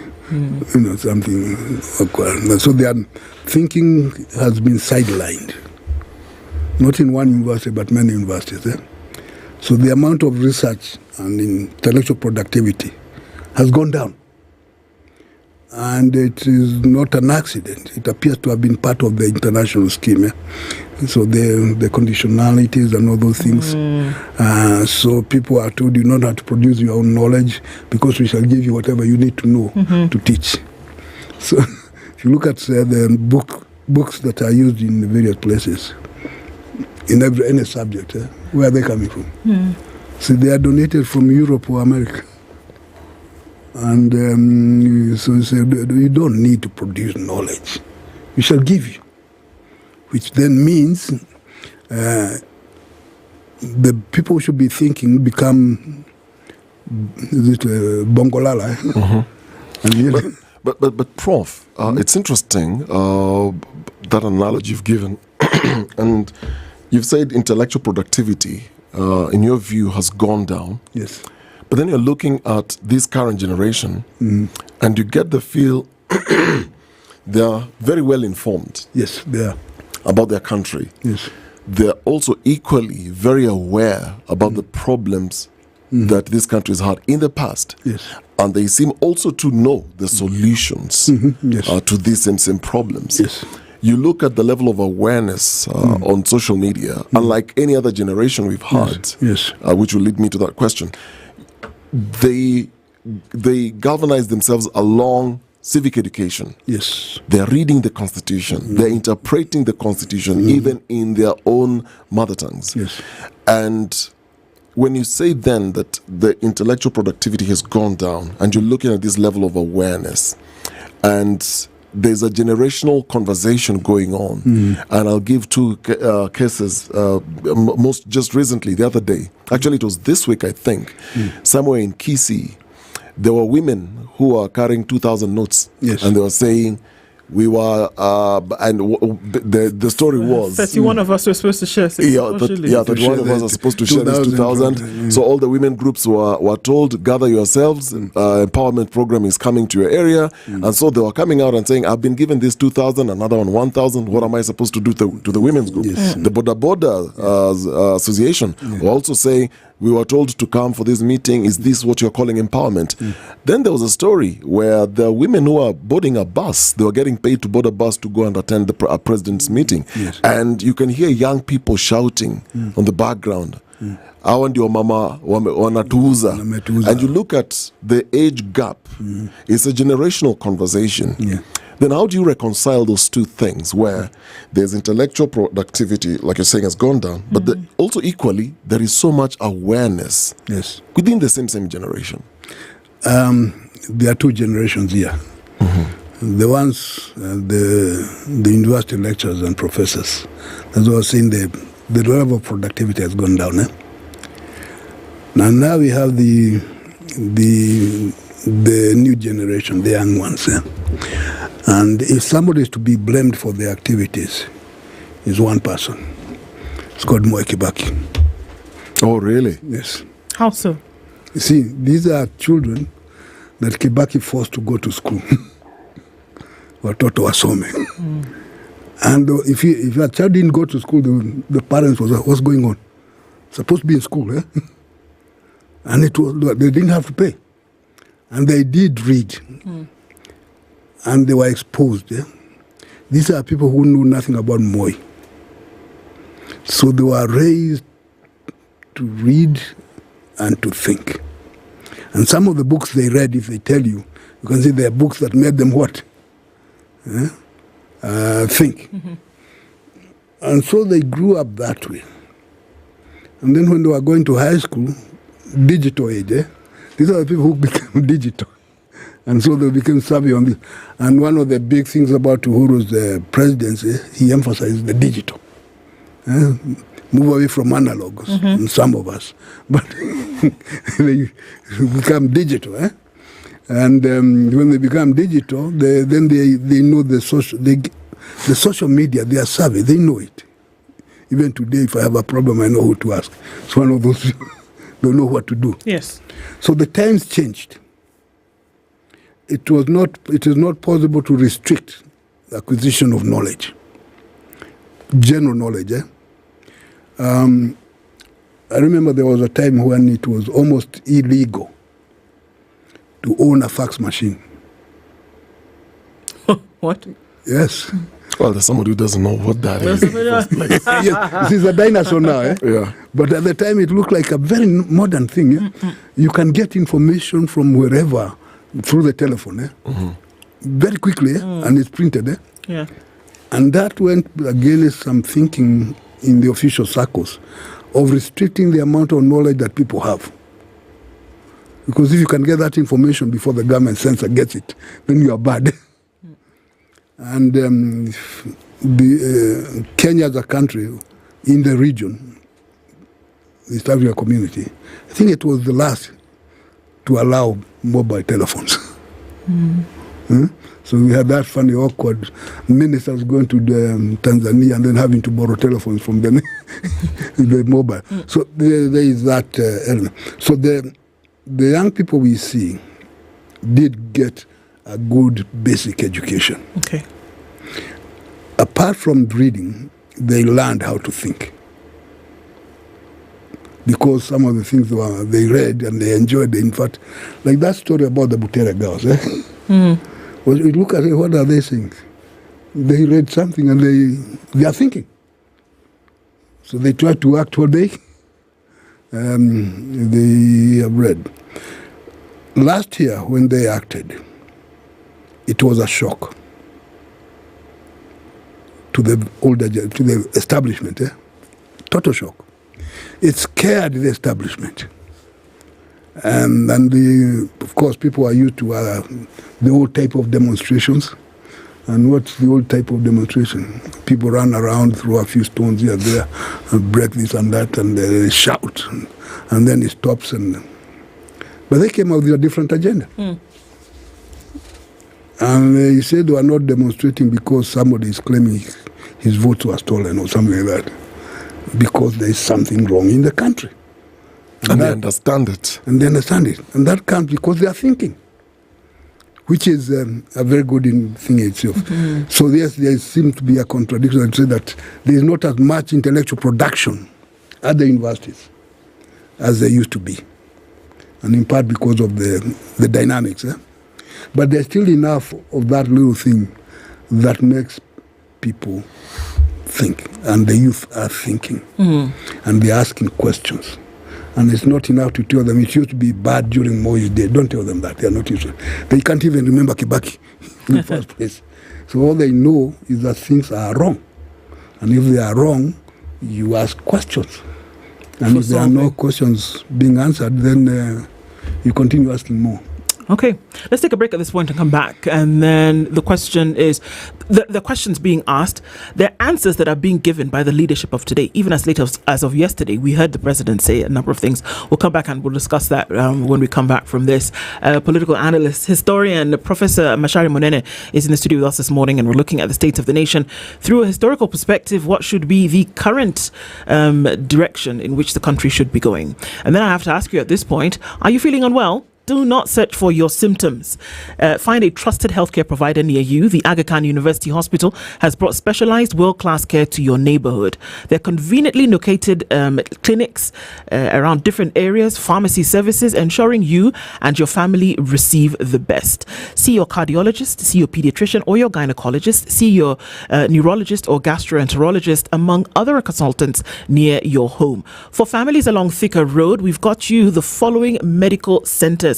The Akai Medical Center along Thika Road, Roy Sambu at the Jewel Complex Building, the Roiro Medical Center at the Vyashla Business Center at Kamakis, and the Juja Medical Center at Juju Professional Center, Okoh, as well as the Thika Medical Center in T Plaza and Kenol Medical Center at Kilele Mall. Visit any Aga Khan University Hospital Medical Center in your hood today or call 0730-011-888. That is 0730-011-888. Aga Khan University Hospital. World-class care here and now.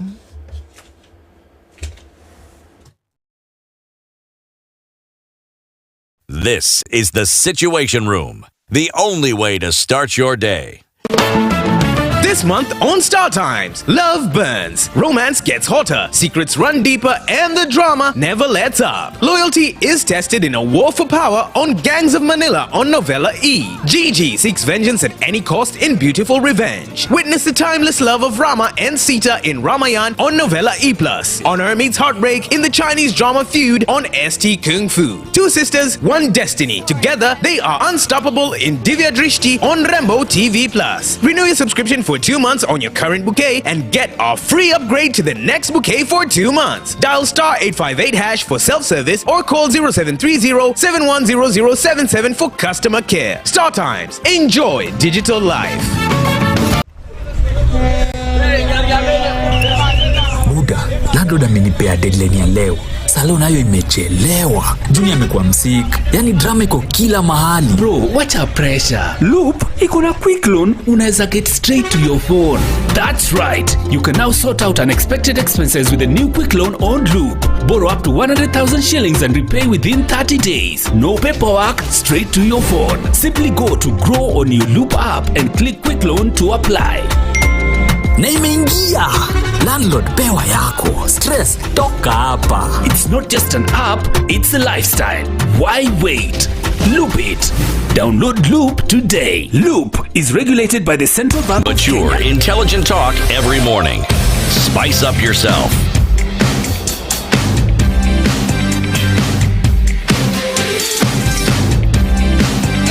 Mornings done right. 94.4 Spice.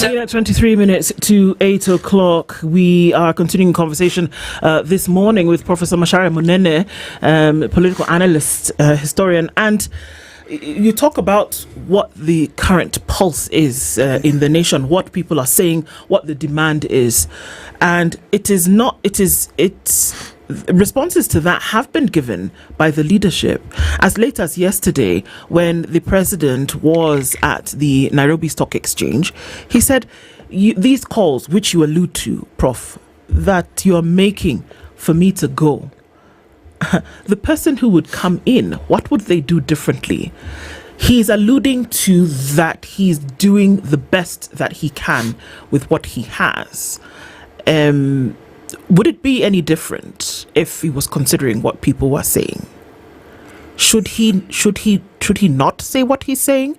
he truly does believe that in the position in which he's in, with the resources and the people that have been granted to him, that he's doing the best that he can? Well, it depends on who comes in. You can get a dunderhead and things will not be any better. Or you can get somebody who is serious and thinks properly. Because there's an attitude issue here.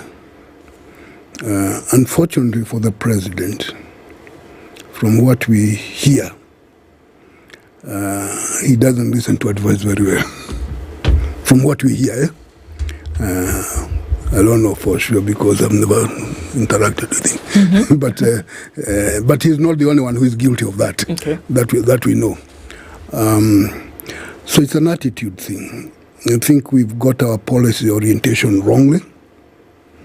And that comes from having incompetent people in positions. If you have an incompetent person making policy, you can be sure that policy will be not good. And that's what has been happening. I think the president, he still has 2 years to reorganize himself. He has to come down to earth and stop living in the sky. I believe he's genuine in what he's saying because there is some sort of a religious conviction in his, although he's wrong. What do we have? Productivity has gone down. Wealth production. In the country? In the country. We understand about more than 30 or so international investors have left Nairobi, have left Kenya, and they've gone to neighboring countries. Those are thousands of jobs that you can, and that's income. Yes.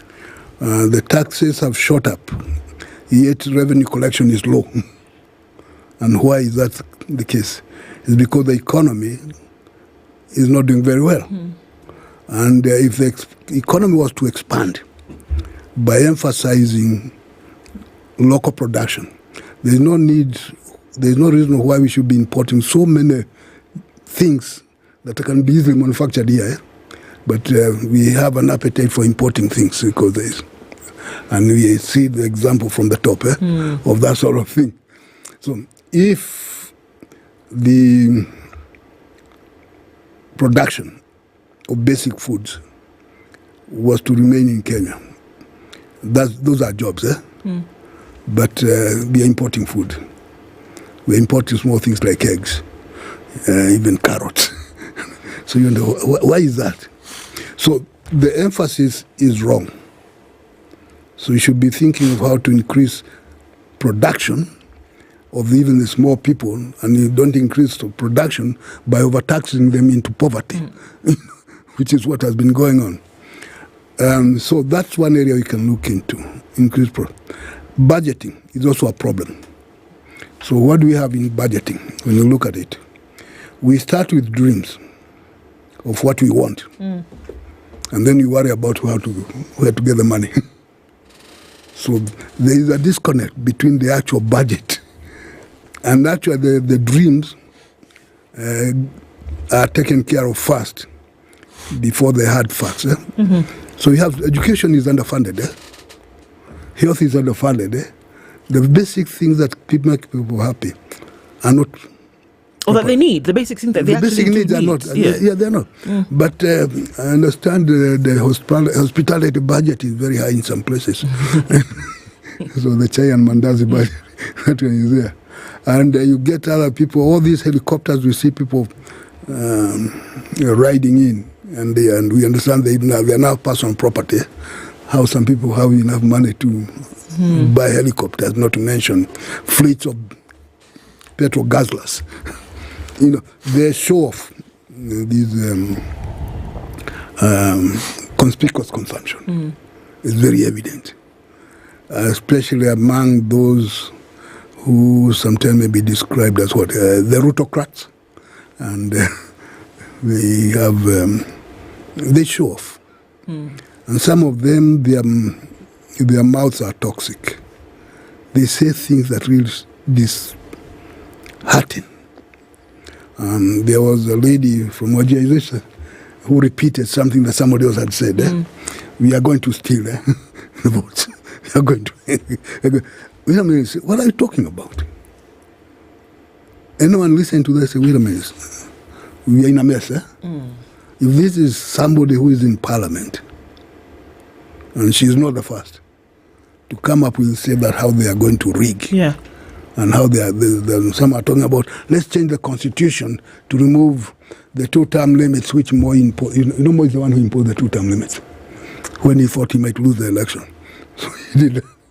But it was a good thing. And now some people are saying, let's remove this one so that some people can be there for as long as Moi was or more. They are disheartening. And people say, we have a problem. And it's an attitude thing from the top. So if somebody was to come that thinks more seriously about the country than creating a legacy of some kind, then it would happen. I cannot say who it is because it might be a disaster, but it can be done. And the best example you can say, Kibaki did it. He did it in this country. He did it.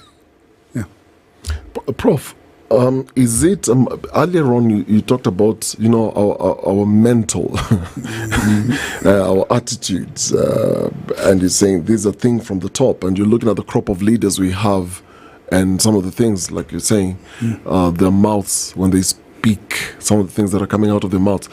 But is it also in the way we have been cultured around our politics?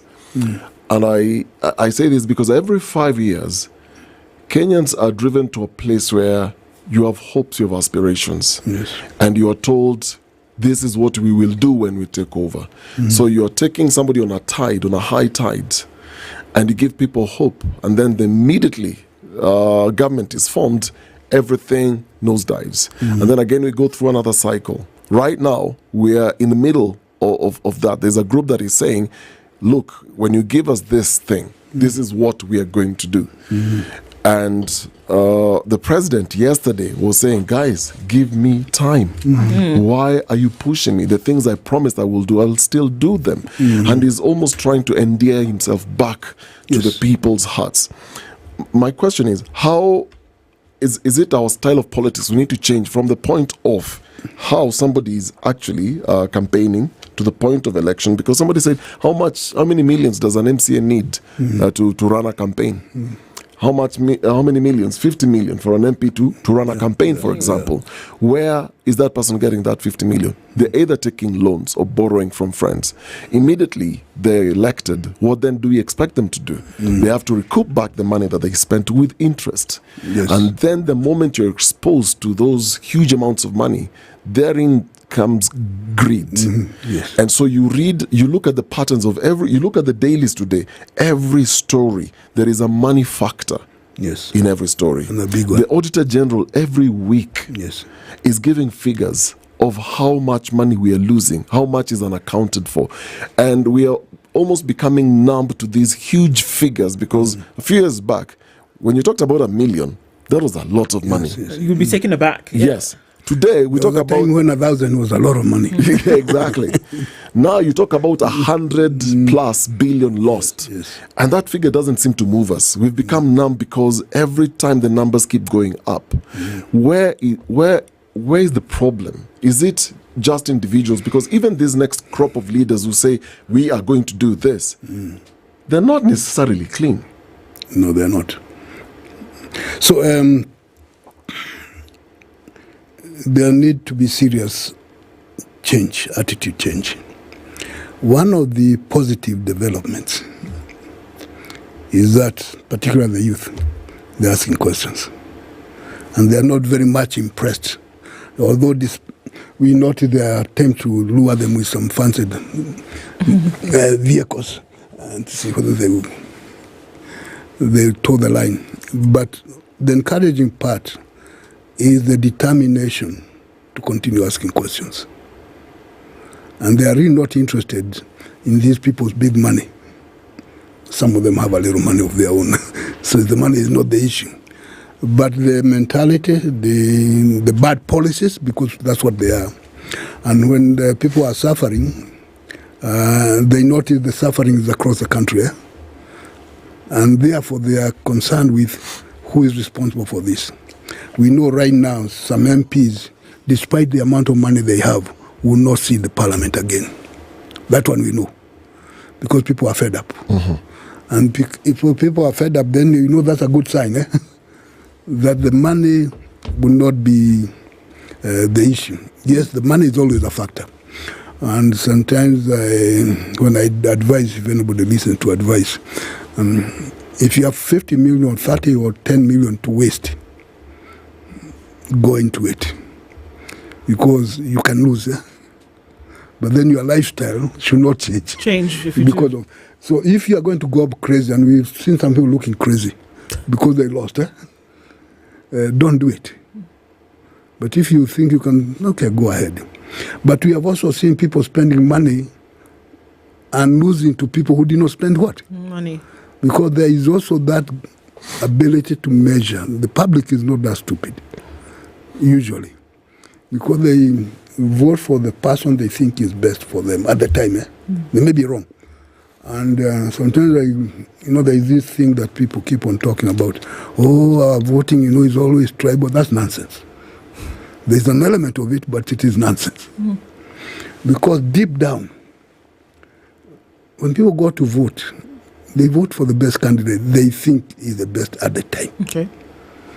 And the best examples I usually give is the way Kanu won in 1961 and 1963 against Kadu. What was Kadu created for? To gang up, so-called 42 against 2. That's what it was. And logically, there's no way 2 can defeat 42. Logically. Yet it happened. And the question comes, how did it happen? For the simple reason that the voters are more intelligent than their leaders. So they know who is that supposedly looking after their interest and the one who is selling out. At that time, Kadu was portrayed or appeared to be selling out to the settlers and the bridge. That's what voters say, no, we don't want you. Yet, the leaders kept on telling them this. So what's happening? We have other instances. In the last election in which Ruto won, Uhuru Kenyatta supported Raila. And there was an assumption because he had told people to vote this way, they will. They didn't.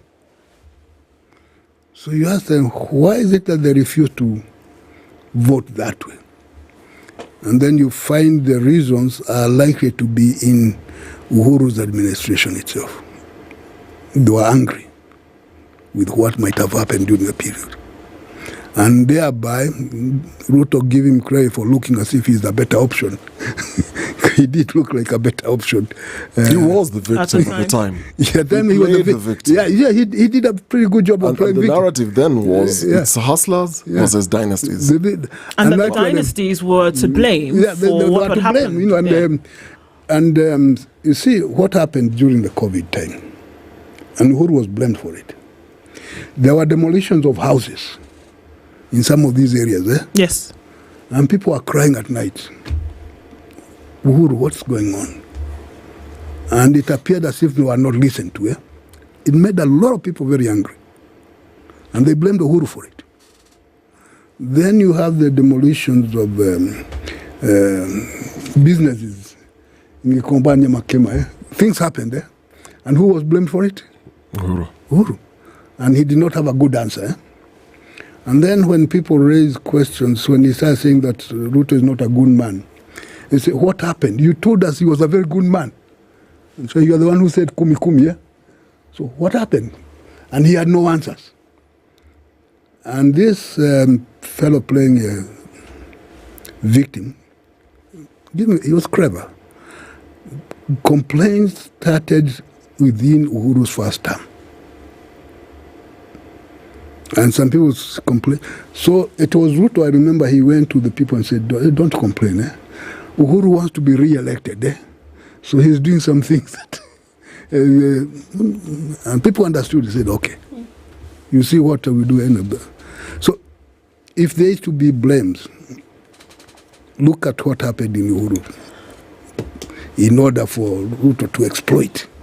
And he did a pretty good job of exploiting that. Is it now working also in reverse? Because now Ruto is president. Yes. His former deputy has gone around the country. He's currently in the United States doing exactly the same thing that he did when he was deputy to Uhuru. I think that's why I think Wetangula, if he's quoted right, and I think he was, saying he advised Ruto not to do what he did, impeaching Gachagua. Says an epic blunder of monumental proportions. Now, and it is true, because the whole impeachment saga was useless. It was uncalled for, but it's that desire to assert authority, power. It was Boss Shalai who told us, Boss, you told us to kick the guy out. We're following orders. So we did. And initially he had refused, he had denied, but it was ego thing. Kicking out Gachagua helped Gachagua in a very big way. Because from the minute he was sworn in as deputy president, which he blundered in the swearing, anyway, he had wanted very much to be considered as the leader of the mountain. He wanted people to follow him. And they were not. Because his past record was also questionable. And so being kicked out was a blessing to him. And instead of staying politically dead, he resurrected him. And he's doing a pretty good job of it. And of gaining popularity. So he's a good mobilizer. But I think he'll be far-fetched to imagine that he can become president after Ruto. As with anything, when you're looking towards a solution, that you have to look at different formula. You try this one, if it fails, you go on to another one. You try another one, you add a little bit of something here, you remove the other thing. How do you know who an individual is who is right and ripe for leadership beyond intention? How will you know that someone's intent is not is to lead the country and actually do it and do it right? That along the line you will not see that they may deviate from that which they told you they would do. Do we have historical examples? And then maybe pointing towards the present, whereby this is what somebody said they were going to do, and they did it. They did it. Well, I think looking at somebody's historical record would help. And the circumstances under which somebody operated. And people who have shown ability to deal with crises in a positive way, then that's a good sign. And there are a few people who have shown that they can deal with crises in a positive way. They're not very many, but they are there. And in times of hardship, somebody comes up and emerges, and people say, here he is. That's the one. Sometimes I like talking about Moi Kibaki. See, Moi Kibaki was never number one to anyone. Or maybe except Lydiah. But he was always number two to almost everybody. So when all the number ones cancelled each other, who remained there? And his record was that people could see, we know this guy.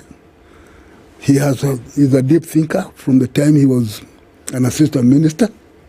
He helped Nyamweya to craft the session paper number 10. And if you look at Vision 2030, he's an update of session paper. Number 10. He's a deep thinker, long-term thinker. People knew that, even when they knew him. So I remember one friend of mine, when Moliro died. He was a Moliro guy, And then he says, now whom do we have?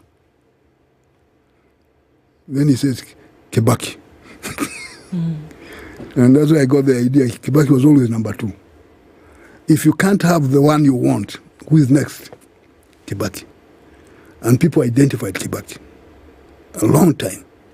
In 2002, Kibaki had already won. 6 months earlier, people knew. And his team with Ndilu and Wamalwa, they had created, they were winning. When Moi decided to play a game on Raila, and by appointing Uhuru, the game was already done. What Raila did, and this is credit to his political genius, was to jump on the winning side and then make it look as if he's the one. It's like Kibaki Tosha. Yeah. He dumped Nyachai, who had been paying for his expenses. The same day, he had an MOU with Nyachai. And Nyachai was furious, given all the money he had spent on rail.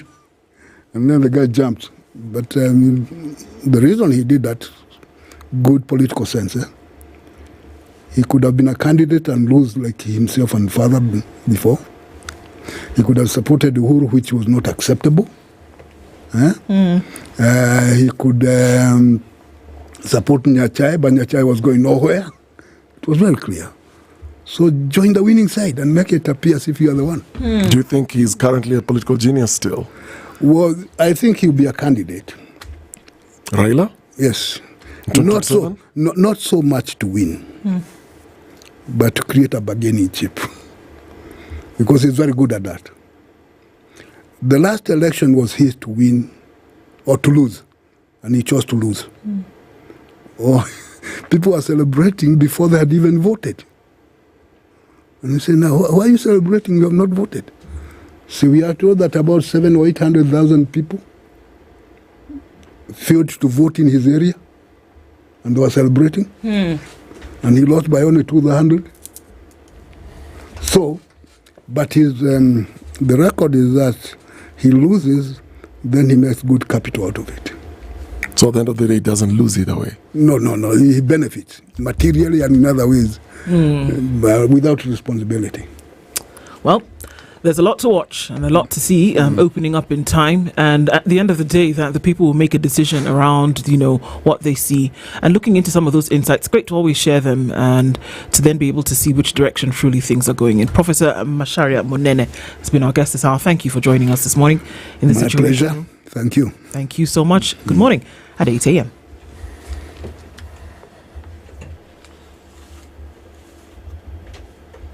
I'm Edwin Lisamire. A fresh wave of unrest is sweeping through secondary schools across the country, threatening to disrupt end-of-term exams just days before schools close on August the 2nd. The unrest, which began at the start of July, has steadily intensified, with more than 10 secondary schools reporting violent strikes, arson attacks and widespread indiscipline in the past week alone. In most of the affected schools, learning has ground to a halt, raising concerns that the syllabus may not be completed in time. On Wednesday, Nakuru Girls High School closed indefinitely. Students were sent home after destroying end-of-term examination papers for all classes on Tuesday night. Nakuru Governor Susan Kihika has criticized former Deputy President Rigathi Gachagua for involving her husband, businessman Sam Mburu, in politics. She was speaking during the official launch of the Social Health Authority and the Digital Health Transformation Initiative in Nakuru County, presided over by Health CS Aden Duale. Governor Kihika accused Gachagua of attempting to extort her husband, whom he'd claimed directed police to block his allies from addressing rallies in Nakuru County. Kihika said her husband has no powers to issue such orders and accused Gachagua of attempting to incite Nakuru residents through tribalism. Nataka niambie Bwana Gachagua, pengine haelewi kwa sababu naona hajielewi. Nakuru County hatuna hiyo mchezo analeta hapa ya ukabila. Nakuru County is a cosmopolitan county yenye ni Kenya ndogo hapa county. Sisi Nakuru hatutaki hiyo mchezo. Wewe Gachagua, hiyo mchezo yako upeleke wa Munyoro ama kwenye utapeleka. Na pia niambie mheshimiwa Gachagua unikome. Nimwambie aje anikome. Duale also took aim at Gachagua, asking him to shun divisive politics of tribalism. Hakuna kabila moja pekee inaweza kuongoza Kenya. That one must sink in the minds of some people. No one single tribe can lead the people of Kenya. We need a leader who can unite the entire nation, regardless of their ethnic background. Na huyu mama msimtishe. The Kenya National Union of Nurses has supported the suspension of the Nursing Council of Kenya boards and the evocation of nurses posted illegally. Lista Onsongo was suspended following irregularities in the posting of nurse interns who are yet to complete their studies. According to a report by the Ministry of Health, the council colluded with 10 universities to unlawfully submit 42 Bachelor of Science nursing students for internship before the completion of their academic programs. In an interview with The Standard, the Nurses Union Secretary General Seth Panyako said action should be taken on all those involved in the fraud. Environment CS Deborah Barasa came under sharp scrutiny from senators on Wednesday over persistent illegal waste dumping in Murang'a County. Appearing before the Senate, Barasa faced tough questions from Murang'a Senator John Nyutu, who accused the ministry of failing to act on illegal dumping in an environmentally sensitive public space. The CS acknowledged the challenges but shifted part of the responsibility to county governments. Solid waste disposal site at the Mukarara Junction in Kangema Town is a county government of Murang'a's designated dump site for the solid waste generated from the town. Before the site was designated as a solid waste disposal site, it was an abandoned road construction material borrow pit. Designation of sites for solid waste disposal in the country is done by county governments. A new constitution that has allowed Togo's long-time head of state for Nyamweya to shift to a new role as all-powerful prime minister and escape the constraint of presidential term limits has triggered anger on the streets of the capital, Lome. Protests are set to continue this Friday. At least 5 demonstrators have died while confronting official security forces in recent weeks. But it's not the orthodox political opposition predictably crashed in local elections last week that has mobilized frustrated young Togolese people. It's musicians, bloggers and activists who've tapped into popular anger and weariness with a regime that has been in power under the leadership of Nyamweya or his father before him for almost 6 decades. That's the Newswire. I'm Edwin Lisamira.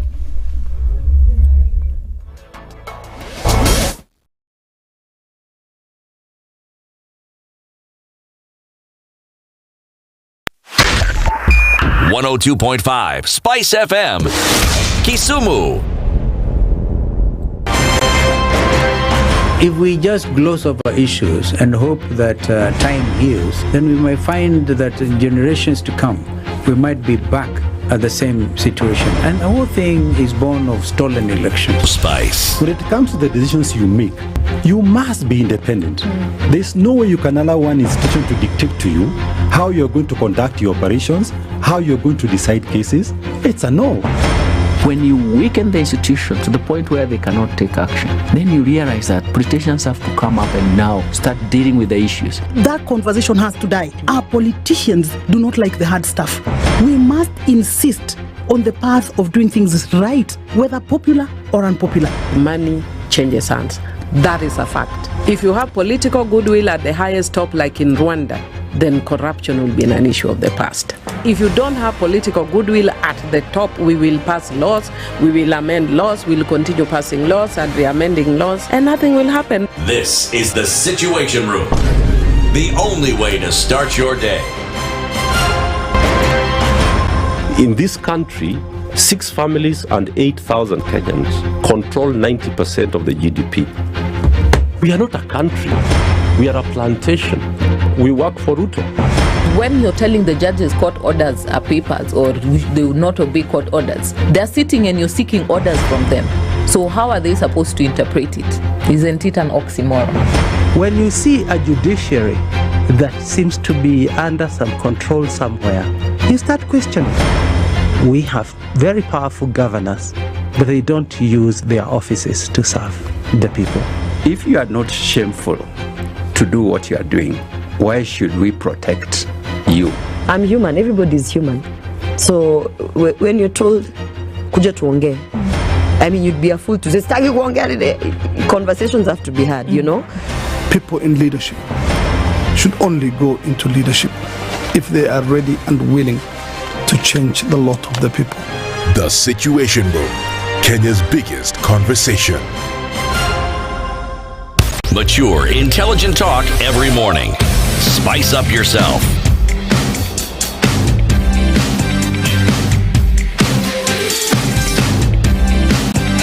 Mornings done right. 94.4 Spice FM, Nairobi. Coming in at 8 minutes after 8 o'clock, this is the Situation Room. It's Kenya's biggest conversation on this Thursday. It is It's the 24th of July. And as we continue, Dennis, you've had some goods for us all week. Yes. And I want to get you connected to Okay. the world. I want you to enjoy watching videos. I want you to enjoy streaming movies, gaming. I want you to enjoy creating your own content, making video calls, and enjoy all the fun stuff with super fast speeds using the Safaricom 5G router. I have it here. But I'm going to unbox this in the next hour. But what you need to know so far, if you want to get this, you don't need any installation. Just buy it, set it up, and activate. It's that simple. Buy, set it up, and activate. And start. And I'm going to show you how you're going to do that in the next hour. Oh, yay, fun. Yes. Stuff to look forward to. And you could also look forward to how you can spend your money, wealth protection, decision support, portfolio management. You know what keeps a lot of people up at night? Do you know? Your money. The stress of money. Oh my God, the idea that everything that you've built could be lost either through poor advice or market downturns. That's why wealth preservation and risk management are key pillars at Standard Chartered Priority Banking. The expert teams don't just guide you, they protect your assets from market fluctuations so you can sleep. So that you can rest. Economic shocks and unexpected risks. They add to their specialized investment advice and portfolio management, and you've got a recipe for building sustainable long-term wealth. And for those overwhelmed by endless options from real estate to international investments, you get expert help to optimize decision making. So it's not just about growing wealth, it's about growing wisely and with clarity. Your path to smart, protected and informed wealth starts with one email: Okay, let's do that again. One email: wealth.ke@sc.com. This is your time. It's not later, it is now. And we are getting into a conversation this hour. It's an hour conversation, but it's an interesting one already. I can feel it because necessary for us to do along the line. And our two guests are here. Mercy Koini is the Program Officer, Gender Equity and Social Inclusion at Forum CIV. She'll tell us what CIV is in a minute. And Penina Ndegwa is the Founder and Managing Director of Wow Mum. Wow Mum. Good morning to you both. Good morning. How are you? Very well. Karibu sana. Thank you. Thank you for being in the Situation Room this morning.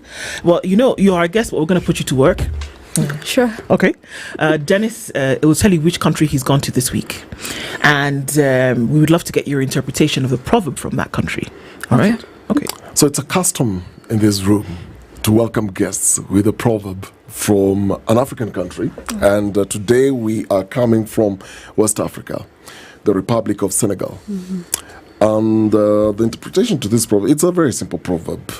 So I'm going to start with you, Penina. He who stays long in the river does not notice its coldness. He who stays long in the river does not notice its coldness. How would you interpret that? Yeah, because the moment, if you're not changing your situations, then you get used to it. And so there's no adaptability. You just get used to it, and that becomes your norm. And you may not even know there's warm water elsewhere.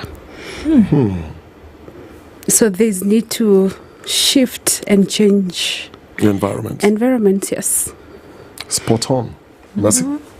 Yeah, I tend to agree that once you are in a situation for a very long time, you see it as normal, and you don't know what is outside that river. So the cold river is what you're used to, and you don't know what's happening out there. So it talks about adaptability and resilience to the situation that you're in. Yeah. Okay. Well, there it is. Adaptability. What was the other word you used? Resilience. Resilience. Spoken like a true NGO person. But, you know, these things are real things that we see. Yeah. So thank you both for being here this morning. Even as we heard those interpretations, those are great. We're talking today about reimagining care work, and of course, we talked about it earlier, and today we think about care work, and it's, you know, we'd like to hear from you. Lest we give it its own definition completely, and then why it is important for us to do so. Let's start off with you, Mercy. When we're looking into reimagining care work, let's start with care work as itself. In the beginning, what is care work? And let's look at its importance before we come to you, Penina.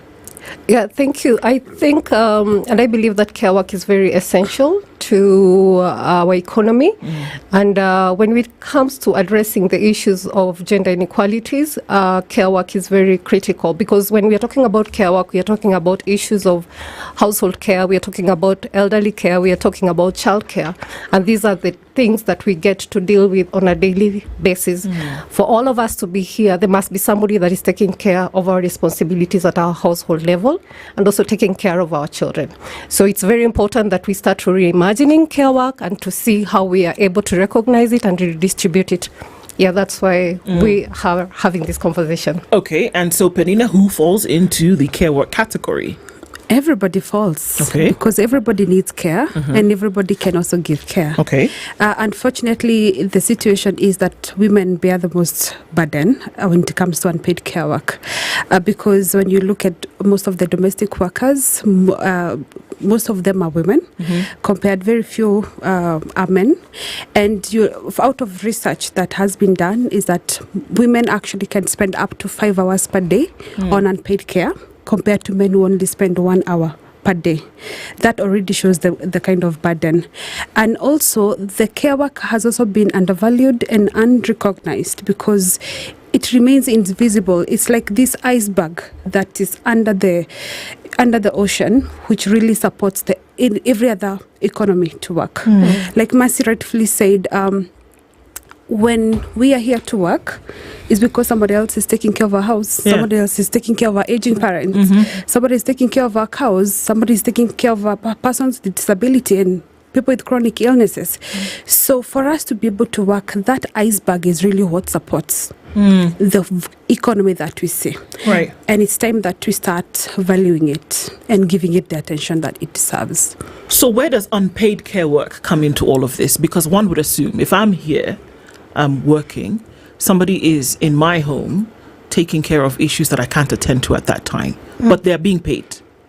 Yes. So when we say that people spend up to 5 hours in a day engaging in unpaid care work, who's this person? And how does that come about? All of us. I would say all of us. Because if you look at how many hours you commit to this show, there's how much you're paid per day. But how much are you paid to wash your dishes in your household? It's not because you shouldn't do it, because it's your responsibility.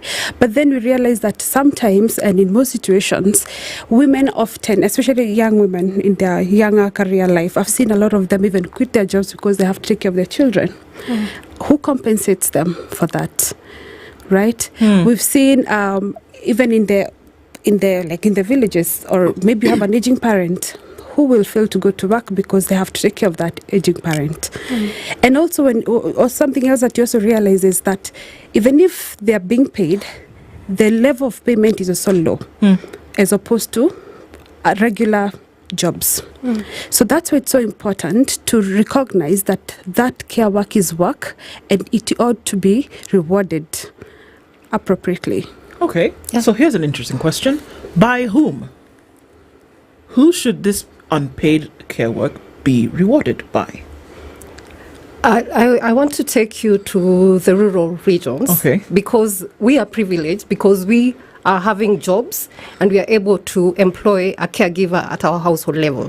But there are rural women that are unable to pay the caregivers at their household level, so they have to take that responsibility.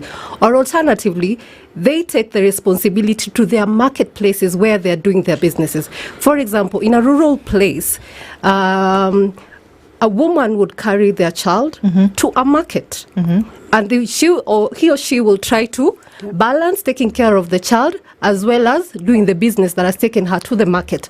So at the end of the day, this woman might not be able to pay a caregiver at home. Yes. So she will have to balance that responsibility by self. So it is even different for the rural region and also for the urban region. We see the rural women taking more burden of unpaid care work and balancing it with paid care work. So generally, we have to see how to ensure that we cushion these women, but making facilities that are friendly to them, and they are able to, probably if they're going to the market, they're able to have a facility where they can have the child being taken care of, and they can be able to do their businesses. Those are the situations that we are looking at.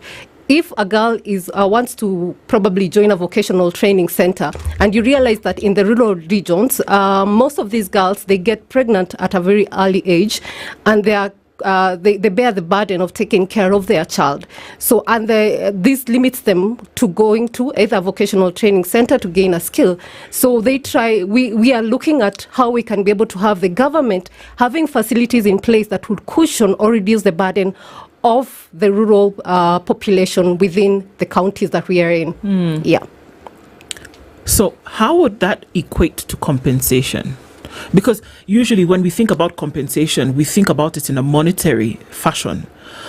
So would a facility where it makes it easier for somebody to take care of my child if I cannot pay for somebody to do so in the rural setting, if I'm selling in the market, or if I'm transporting goods, or if I'm cleaning house washing, if there's a facility that took care of my child when I'm not able to do that, would that equate to compensation? Yes, and also redistribution of roles and responsibilities. So let me speak from our mom's experience. One of the projects that we do, we provide quality and affordable childcare services in the market centers, Gekomba, Moriro, and we partner with county governments to establish the centers within the market centers. And you know, a market in Kajiado is so similar to even a market in Nairobi. The volumes may vary, but the situation is very similar. So what happened, one time I went to Gekomba market, and I found, we were going to just provide something we call baby changing station, just a place to dignify caregivers while they're changing their children's diapers. And so we found that when the government was constructing markets, there was like one tiny room, 2 meters by 1.8, where on every floor, it's a 6-story building, very big market, very busy with over 1,000 vendors. Majority of, actually 80% were women and young women of productive age. So in that tiny room, you find children laying on carton boxes. Because Gekomba, in the market centers, women have to wake up very early, go to work, and do their businesses. And for me, I was very concerned because I would see children roaming around. Others are sleeping on Mtuba belts, others next to a sewing machine. Like, it was so chaotic. And I remember asking the women, why do you have to bring your children to work every day?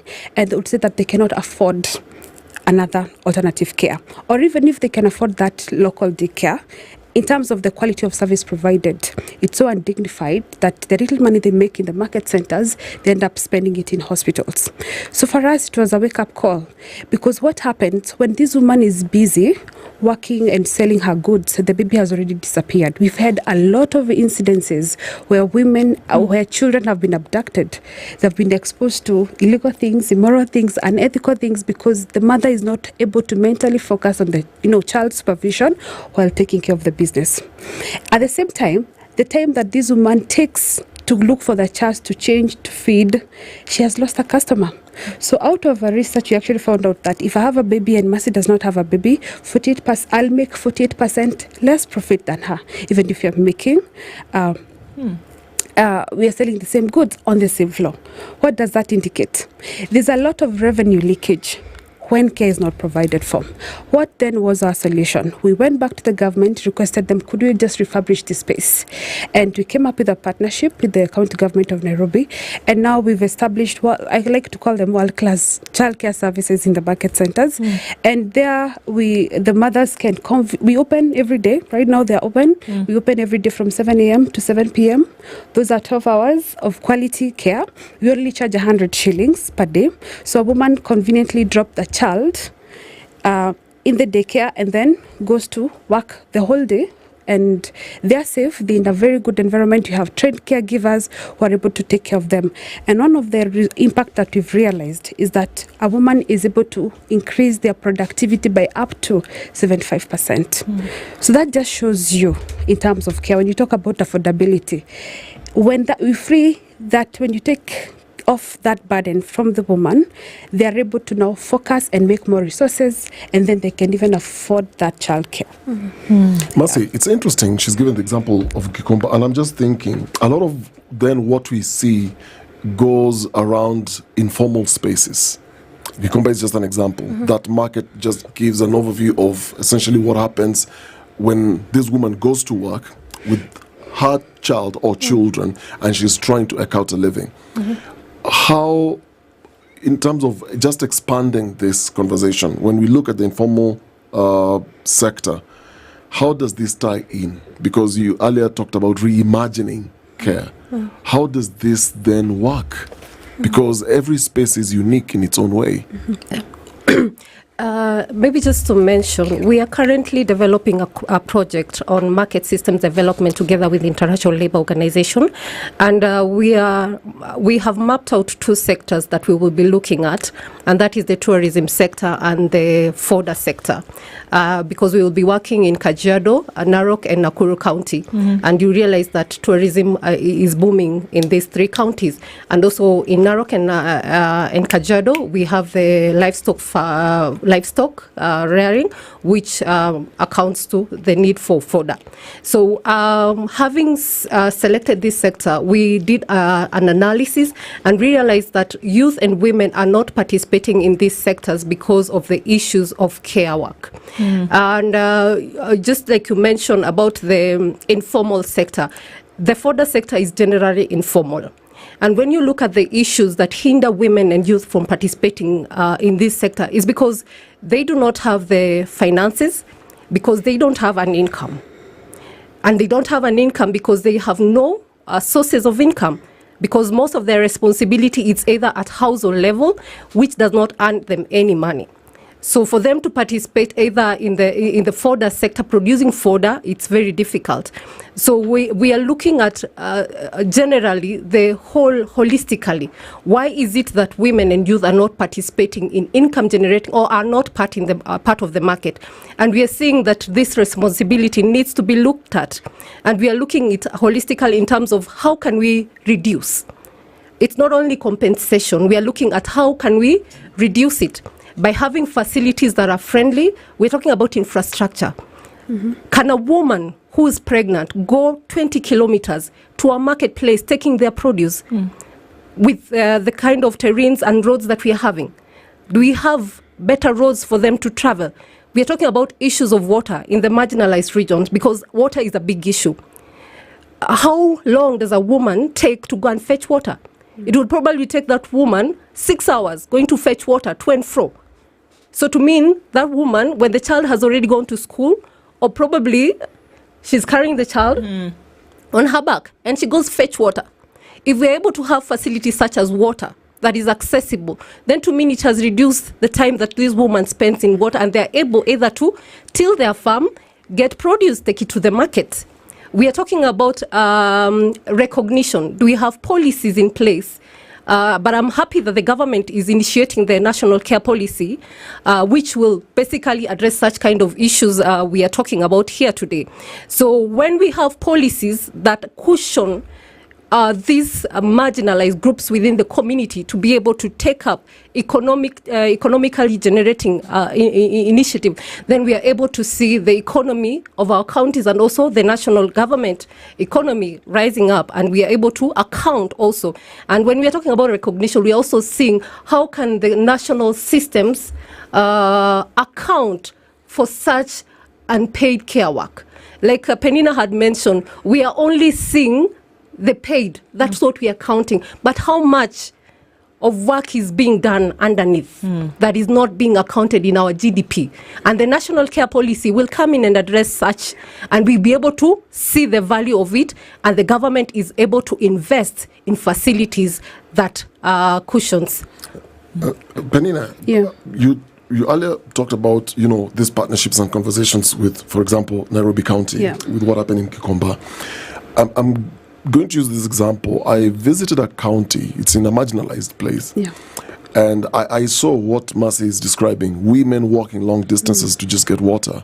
Yeah. And I was not even allowed to interview the women because the men there believe it's the men who speak on behalf of the community. Yeah. How then do you tear the walls of culture when you're then trying to create this environment for these same women who are in a space, and when we were talking about the proverb, you're in a space where all you know is how you've grown and everything around you. So when you're introducing something new, this awareness, how difficult is it to tear those walls? Yeah, cultural norms is one of the key barriers towards realizing gender equality. And this is because we are accustomed to that.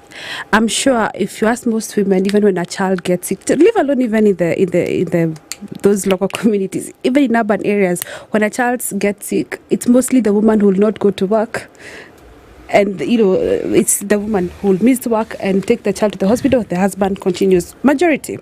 So one of the things that we need to do is recognize that for sure there's a challenge and we need to change. So one way is doing a lot of advocacy and sensitization. We have to let them know that, your wife is actually bearing more burden. By taking care of this household, by fetching water, going to get firewood, taking care of the children, cooking the meals. What if somebody else is able to support, or how can you even come in even as a spouse? In care we talk about 5 R's, and one of the 5 R is redistribution of care. So one of the things is thinking within your household who can bear a certain burden. So for example, can you at least help feed the cows while I prepare meals? Or how can you drop the children to school where maybe I'm cleaning the house? And I'll just give a recent example. My nanny had gone on leave like 2 weeks ago, and it was the hardest time of my life. And getting a day bag sometimes is also very difficult if you're not used to one. And I remember just us and my husband just sharing roles. We have kids, they have to go to school. I somehow still have to get some work done because you cannot fully postpone everything. Just him coming and just helping with the kids with the homework. He does that, of course, a lot of time. But now, this time I needed more support because then he's, I don't have somebody else preparing the meals. So it's a matter of advocating, showing examples. Let's see more Dennis of Okaris showing what they're doing and supporting their spouses at home. I actually did that last week as well. Yeah. Should have checked. I stayed 3 days. I changed diapers. I watched the kid. I feed. Let's cook. normalize it. It's not unusual. Really, it's really our children we're taking care of. It's our household we're taking care of. So the moment you start preaching that gospel of, just because you're changing diapers does not make you less of a man. True. Yeah. We'll come back from this break and look into the 5 R's and see what those actually mean for us to have an understanding of them, and then look into what we've already given an example of one county government is maybe doing something to expand its policy approach. What is everybody else doing, and what are the plans for something like that to happen? We'll continue. Mercy Koini and Penina Ndegwa are our guests this hour. We're looking into improved care, paid work, in some cases unpaid work. So we'll continue with that when we come back from this break. And just for you to remember that wealth isn't just about what you earn or invest, it's what you pass on. And for many high net worth individuals, legacy and values matter just as much as capital does. So at Standard Chartered Priority Banking, they go beyond the numbers. Their team helps you with estate planning, ensuring your wealth transfers seamlessly while also preserving the values you hold dear. In a world that's constantly shifting, economically, politically, even tax-wise, adapting to change is crucial. With Standard Chartered, you're not reacting, you're prepared. And this is more about financial success. It's about a sustained, intentional wealth. Start your journey today. Email wealth.ke@sc.com. Because if not now, then when? Now is your time for wealth. This is the Situation Room, the only way to start your day. Buda, landlord amenipea deadline ya leo. Salon nayo imechelewa. Junior amekuwa msik. Yani drama iko kila mahali. Bro, wacha pressure. Loop, iko na quick loan, unaweza get straight to your phone. That's right. You can now sort out unexpected expenses with a new quick loan on Loop. Borrow up to 100,000 shillings and repay within 30 days. No paperwork, straight to your phone. Simply go to Grow on your Loop app and click Quick Loan to apply. Na imeingia. Landlord pewa yako. Stress toka hapa. It's not just an app, it's a lifestyle. Why wait? Loop it. Download Loop today. Loop is regulated by the Central Bank of Kenya. This month on Star Times, love burns, romance gets hotter, secrets run deeper, and the drama never lets up. Loyalty is tested in a war for power on Gangs of Manila on Novella E. Gigi seeks vengeance at any cost in beautiful revenge. Witness the timeless love of Rama and Sita in Ramayan on Novella E+. Honor meets heartbreak in the Chinese drama Feud on ST Kung Fu. Two sisters, one destiny. Together, they are unstoppable in Divya Drishti on Rambo TV+. Renew your subscription for 2 months on your current bouquet and get a free upgrade to the next bouquet for 2 months. Dial *858# for self-service or call 0730-710077 for customer care. Star Times. Enjoy digital life. Mature, intelligent talk every morning. Spice up yourself.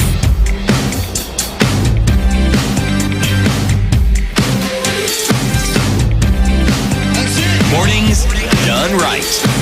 94.4 Spice FM. Getting into a conversation about paid work, and then even as we do that, sometimes you run into an emergency, don't you? You have a crazy good deal and you think, woo, how am I going to be able to do this one?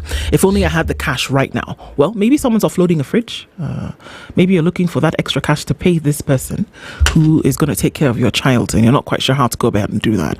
Or it's some equipment, it's legit, but your bank balance says, not today, Penina. We've all missed chances like that at some point, and that's why the Loop Quick Loan makes sense. It's not just about emergencies, it's also about grabbing opportunities before they disappear. It's simple. What you need to do, open your Loop app. If you've not downloaded it, do it now on your Google Play Store or Apple App Store. Go to the Grow tab. That's what I want you to focus on. Go to the Grow tab and tap Quick Loan.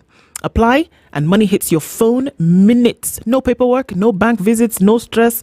You get up to 100,000 shillings and we're looking at an interest of about give or take 7%, and you repay within 30 days. It's completely transparent. It's easy to access with fair interest rates and no hidden fees. So Dennis, what I want you to do, and now tell everybody else, is that when you go to the app, and you go to the Grow tab, and you make the application, whatever they tell you, take a screenshot of it, send it to us, SpiceFM KER DMs, choose which one, Facebook, YouTube, which one, choose, go there, put that screenshot there. Whatever the case may be, you could walk away with 5,000 shillings today.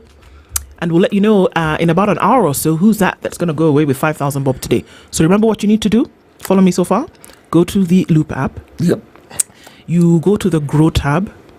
You make the application for the loan, take a screenshot, send it to us, and send it to us.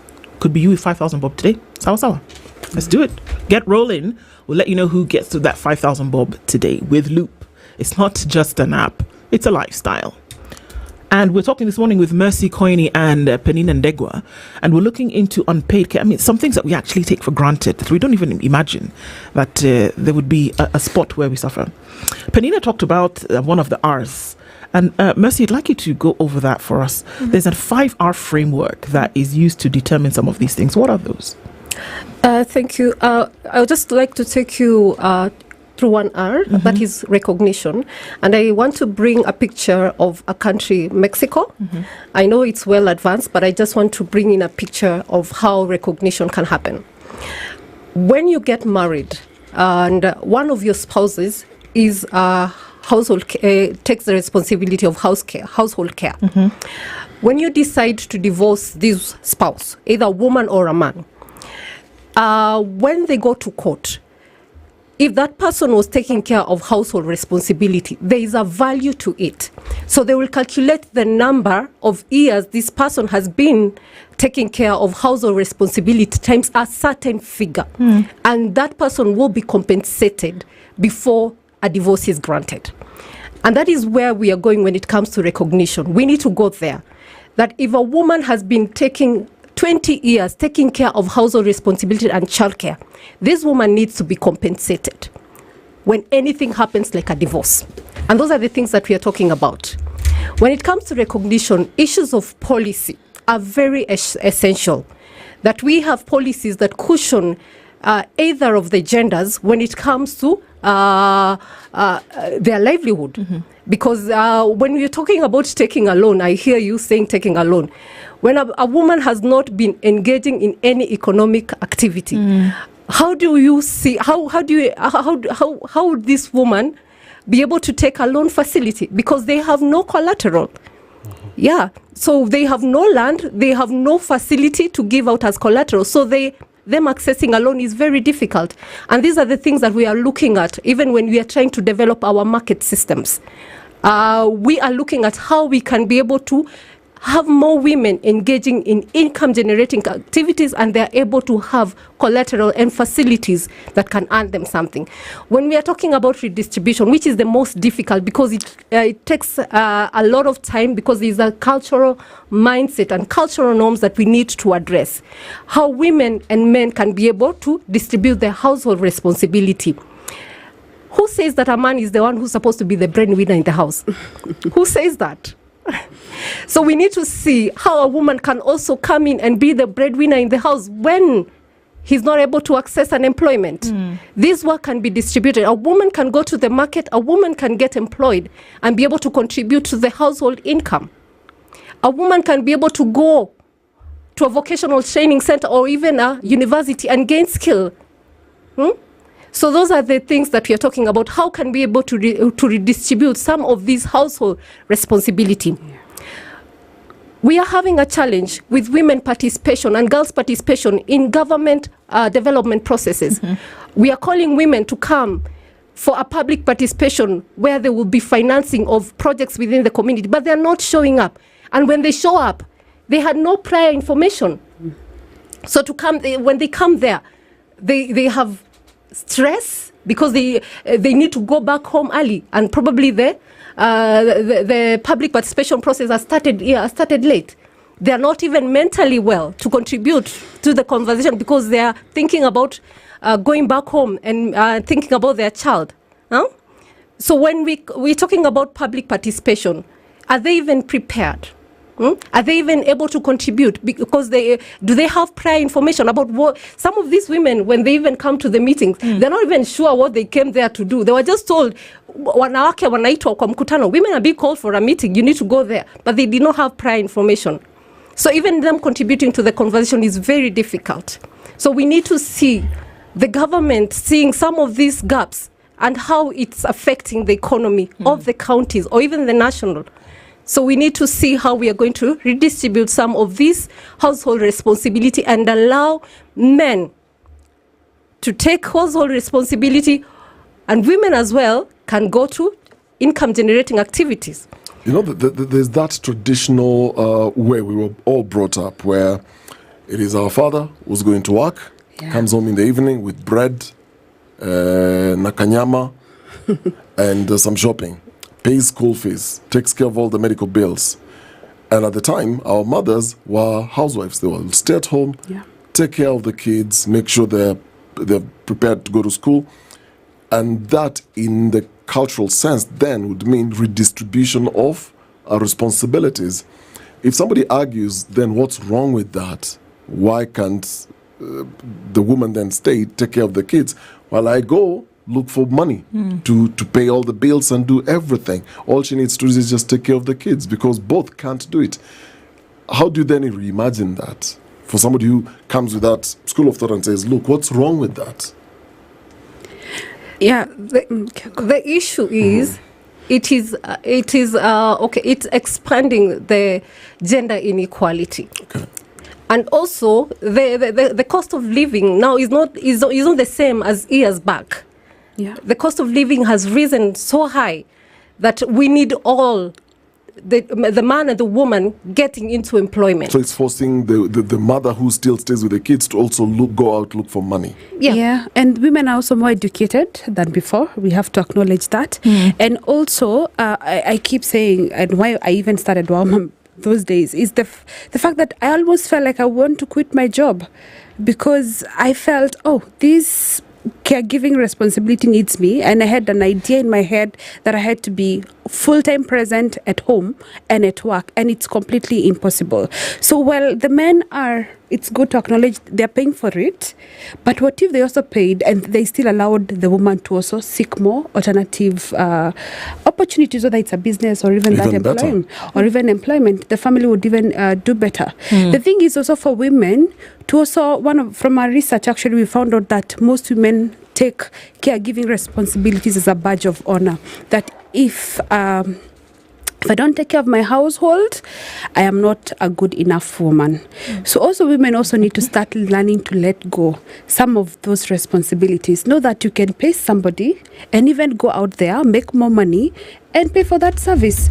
In fact, one of my mentors tells me, if it's something that you can pay for less, do it.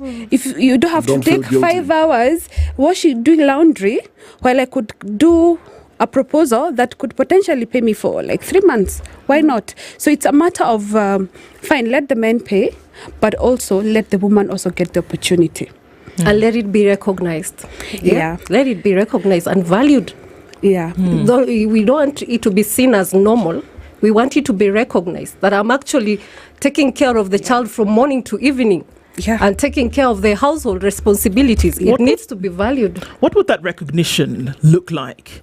For it to say that it is acknowledged that, this is interesting because there was a ruling a few years ago that came from the Kenyan courts, which talked about the fact that when a particular couple, unfortunately, was splitting up, that the judge now said it would be recognized that this woman, for the longest period, also contributed to the property by virtue of the fact that she stayed home and took care of the children and cooked and cleaned and all of these things. The judge said, we take this into consideration, and because of that, there will be a sharing of property. Now, that's in the courts. That's when you get to an extreme case where it has to come before a judge. How do you recognize? What does that recognition look like when it's not in a controlled space like the judicial process? I talked about the issue of policy, and I'm really happy that we are making progress. We are now having the national care policy that is being spearheaded by the State Department of Gender and Affirmative Action together with UN Women, and we are pushing for the implementation, for the adoption of the national care policy. Once that is in place, then it will be put into law, and we won't have cases going to the courts for it to be ruled, but it will be backed with a law. So we are talking about issues of policy. And also, when you talk about reduction, that's another R. We are talking about issues of facility and investing on care work. Because when we are having these markets that are being established, and the president is currently doing a lot of modern markets in the county, at county level, and we want to see how are these market spaces being distributed? Do we have facilities that are being put in place for the child care centers, or even to cushion the women to participate in the market? So these are the things that we are looking at. How are the government investing in facilities that cushion the women from their care work? Okay. Yeah. So also then to you, Penina, is that Mercy gave example, said, okay, in the rural areas, it's tough. Outside of where there's hustle and bustle of the city. And then you give you examples of things that are happening in Nairobi, in market centers. How do we then say that there is improvement in other parts of the country as well? Because folks will be saying, okay, well, I wish I could. I wish I could actually go to market where there is no road, but I have my child that I need to take care of and they're not in school. Do we see this kind of activity, engagement happening in other parts of the country apart from Nairobi? Definitely, because that's why advocacy comes in, and there's that informality. Sometimes it's me leaving my child with my grandmother because she's around and she's old but still capable of maybe supervising my child. There are all those informal sort of setups, but doesn't mean that we do not need more support. The other challenge again when it comes to rural areas is the communities are sparsely populated. So even if you set up like a center in a place where women have to commute longer, to take a child, then come back home and do work or go to the market or do the fodder, like Mas was talking about earlier. That's still unpaid work, because then if you have to waste an hour dropping a child to a center, that already is not reducing your unpaid care burden. So we have to think of ways in which we come up with solutions that work for particular communities. And what works in an urban setup does not necessarily work in a rural setup. I think there's even a question that Dennis had asked Mercy earlier regarding that most of the solutions are in the informal setup, which is true. That's why you see, even if you go to the slums, you have a lot of those small sort of daycare service centers provided by the local community. But also even in the formal areas, like in the tourism sector, we also realize that most women are not even getting employed because they're in conservancies which are way far away from their homes. So what do they do if they have to, work and they're not able to get a job because they cannot be able to stay overnight? So what then can such a conservancy do? Maybe having an on-site facility that is able to take care of some of those care responsibilities would be very effective. And even in where we are right now in the Standard Group building, if your nanny disappeared in the morning, which they do, and would you miss your show in the morning? How can you be able to have a place that at least within that particular environment you're able to take care of it? So in summary, solutions have to be localized. There's no copy pasting, and I want to tell you from experience of implementing childcare centers, what you've done in Morero is not what you've done in Gekomba Market, because communities are different, their needs are different. So we have to go down to the ground, understand the needs of those communities, and come up with solutions that work. If you go to the border communities again, that's a different niche. And women's needs are different. It could be that maybe they even need like overnight stays because they have to travel to Uganda for a couple of days and come back. So maybe even the way you're running that center is different from the way you would run it in a regular market scenario. So there has to be solutions have to be localized. But what's important is ensuring that they are quality and accessible to communities. I mean, Penina, you've talked about quality. Let's address another elephant in the room. And this is the conversation. We've all watched videos of wicked nannies. And what they do to children.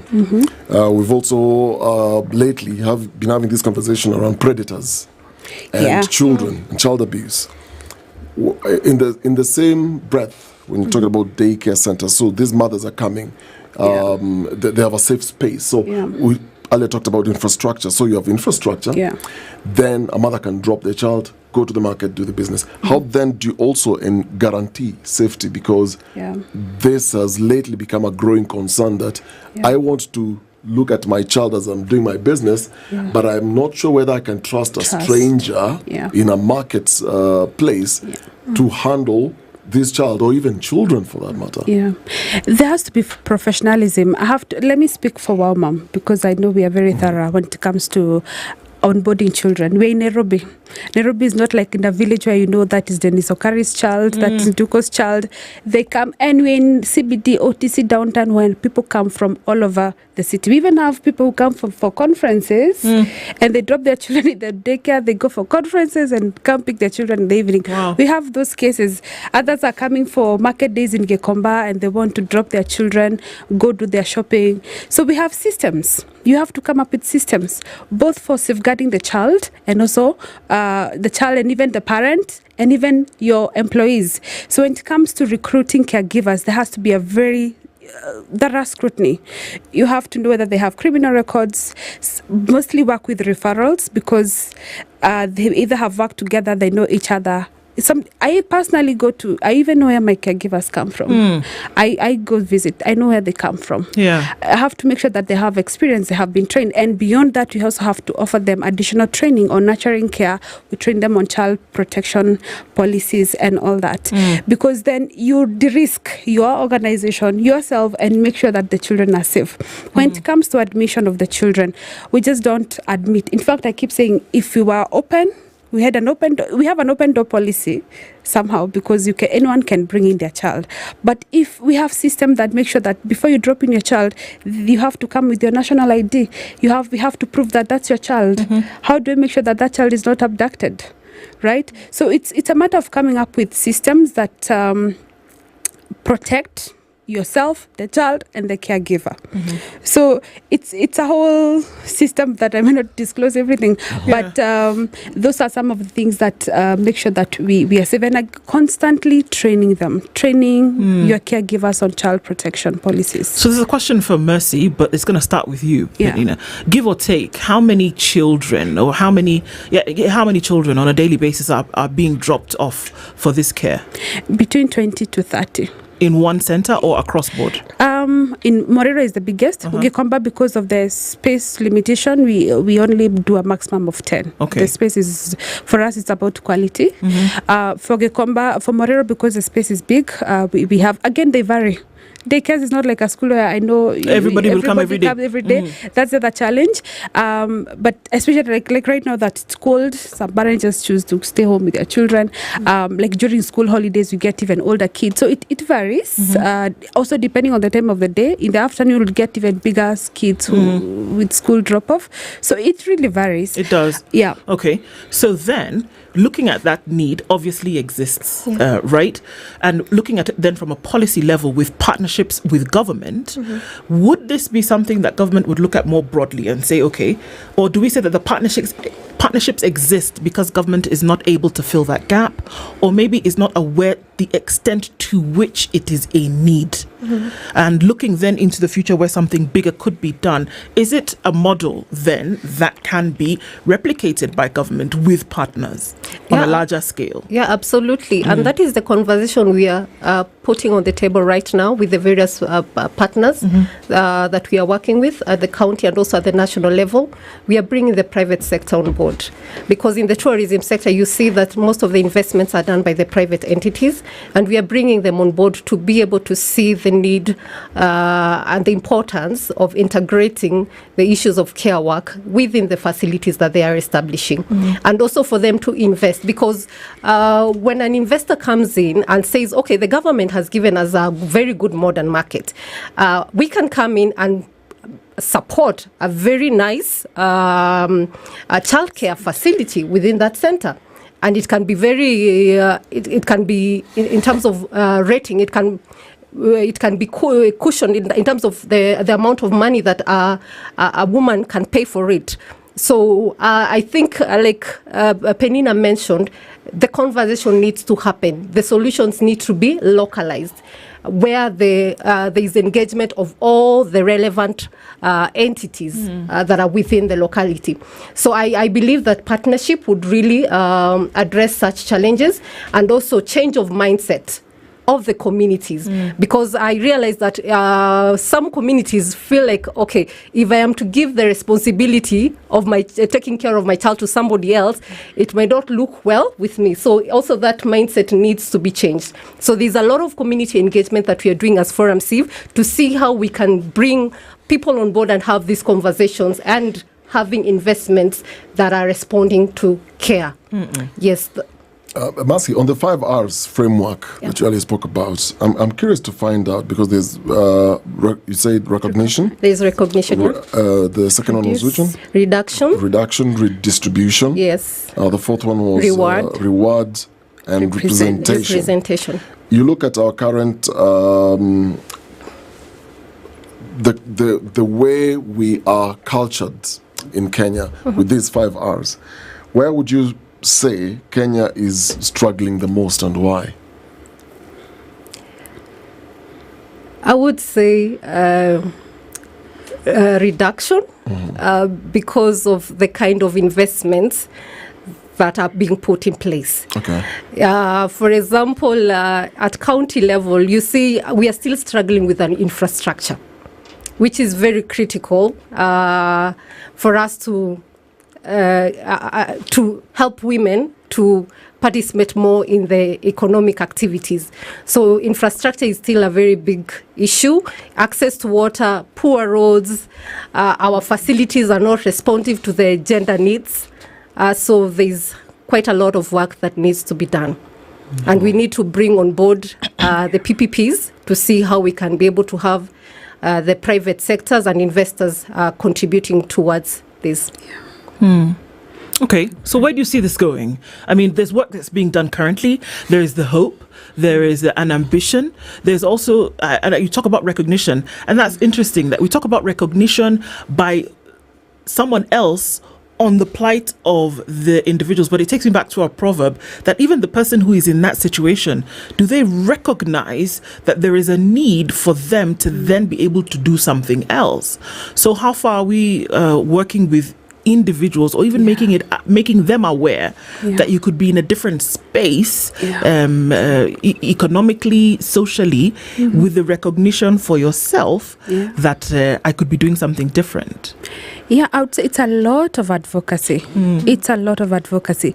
Like I said earlier, letting the women know that, you know what, I can distribute this responsibility. Somebody else can bear the burden, and letting the men know, oh, you know what, I can also take a bit of that burden. Letting the government to know that we can invest in infrastructure, bringing in development partners who can cushion private sector who are providing the services, in making sure that they can be able to provide quality service at an affordable price. But most importantly, when you free these women, when you reduce their time, can we also train them? What more can they do with their life? As well, Mom, what we also do is that we do capacity building to the female traders in the markets. So besides, we've now realized that by us just freeing you, taking a bit of time off your schedule because you're taking care of a child, and for sure you're making more profit, how more can you even have a second stall? So we do capacity building, which is again tailor-made depending on the market, and that way now the women are able to work more, and bringing the men on board as well, understanding even in terms of childcare services, how do you take care of your child better? And overall the community becomes better. So it's just not, I would say there's no one size fits all. It's really adapting the solutions to at a local level, providing the care, and also doing more. What can you more once you reduce that time? Now that they have more time, can they go do a course, for example? Can they go for vocational training? And that way we achieve women economic empowerment. It looks encouraging, Mercy. And maybe just to add, also the issue of research and data to inform our policies. How well do the information and the facts and the data that we have, how well are they informing our policies? And that's when we are able to initiate our advocacy that is more data driven. Indeed. Ladies, thank you both for being here. I mean, when we started out, we were not sure that, this is what we talk about. These are the things that are important for us to recognize and to discuss over. Mercy Koini, I beg your pardon, is a program officer at the Gender Equity and Social Inclusion with Forum Civ. Penina Ndegwa, founder and managing director of Wow Mom. Thank you both for being here this morning. These conversations continue. Thank you for having us. Good morning at 9 a.m. Thank you.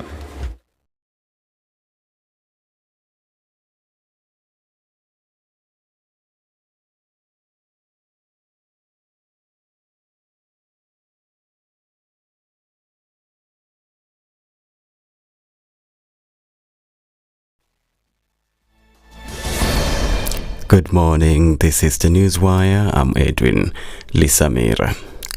Panic has gripped residents over the river Okoh in Machakos County over alleged police harassment, intimidation and looming forceful eviction in an ongoing land regulation.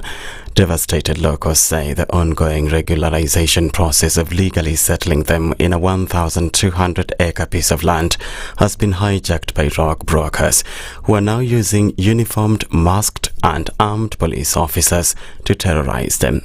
Kenya Commercial Bank embarked on legally settling the land occupants last November, with members required to pay for the parcels of land in installments for a period of up to 3 years. But the occupants who insist that they follow due process claim the rogue cartel has warned of forcefully evicting them. Makueni County Woman Rep Rose Museu now wants National Assembly Majority Leader Kimani Ichung'wah to resign for targeting former Deputy President Rigathi Gachagwa's wife Dorcas Gachagua in recent remarks. Speaking in Kibwezi, Makueni County, Museu condemned Ichung'wah for alleging that Dorcas was involved in an extramarital affair with a bishop. She announced plans to lobby women legislators to press for action against Ichung'wah. Sijui Ichung'wah kichwa ilikuwa imeenda mbio ama ni nini ulikuwa umekunywa, unaona nianze kuongea juu ya mama Gachagua. mama ambaye hajawahi tukana mtu, mama hajawahi kuongea vibaya. Huyo mama anakaanga akiwa na smile throughout. Na hata kama kuna ubaya wote unaojua ama kuna masengenyo uliosikia, tofautisha siasa na maisha ya mtu binafsi. Huyo mama, sisi kama wamama wa Kenya, Mheshimiwa Ushungwa, tumekusikia na tukasikia ubaya mwingi na tunaumia katika mioyo yetu. Kutukana mama Pastor Dorcas ni kama kutukana kila mwanamke. Wiper leader Kalonzo Musyoka took to social media last night to respond to President William Ruto's repeated claims that the opposition have no plan for the country's development besides their one-term agenda. Ruto had castigated the opposition, saying they are plotting to unseat him in the next election with what he described as empty slogans. But writing on X, Kalonzo said he is currently out of the country for strategic planning for a better Kenya, a plan that he said he'll present to Kenyans for review, not the president. Kalonzo emphasized that his agenda number one is Ruto must go. A court in Eldoret on Wednesday dismissed the charges against 6 former senior officers and 1 trader from West Pokot County. They had been accused of illegally procuring 5,000 bags of maize worth 18 million shillings intended for starving residents. Former Governor John Lonyangapuo, who testified as a defense witness, said the case was a scheme by his opponents to tarnish his reputation. Lonyangapuo commended the court for dropping the charges against his former officials. Mwanadamu mmoja alikimbia na kupeleka report kwa EACC ya kwamba ati mahindi imechukuliwa, sijui imetoka kwa shamba ya nani. Maajabu tu. Nimeuliza kwa Kiingereza ati wanaitwa anonymous. Ati wanaandika anonymous report, anonymous letter. Hiyo kitu inaitwa anonymous ndio ilipelekwa kwa EACC na officers wetu wa EACC wakashikilia hiyo na kuendelesha mpaka saa hii. Na habari njema ni kwamba leo hiyo case imeisha na watu wetu wamefunguliwa. The officers who'd been accused of procuring the maize also commended the court for dismissing the charges. Mine is to confirm that we have been set free because everything was confirmed. We followed the regulations, the maize was supplied and everything was accounted for. But all in all, we are happy with the court and we thank our people, support us everywhere, and we hope from today our reputation will be restored to where it was because we are people of high integrity. Troops from Thailand and Cambodia have clashed at a disputed portion of their border early on Thursday, with both sides accusing each other of firing the first shot. The Thai military said Cambodian soldiers opened fire near a temple where tensions have run high in recent weeks. Cambodia's defense ministry, however, said its soldiers were responding in self-defense after Thai troops fired the first shot. Cambodia had sent a surveillance drone into the area before deploying heavily armed troops, the Thai military said, adding that at least 2 Thai soldiers were injured. That's the Newswire. I'm Edwin Lisamira.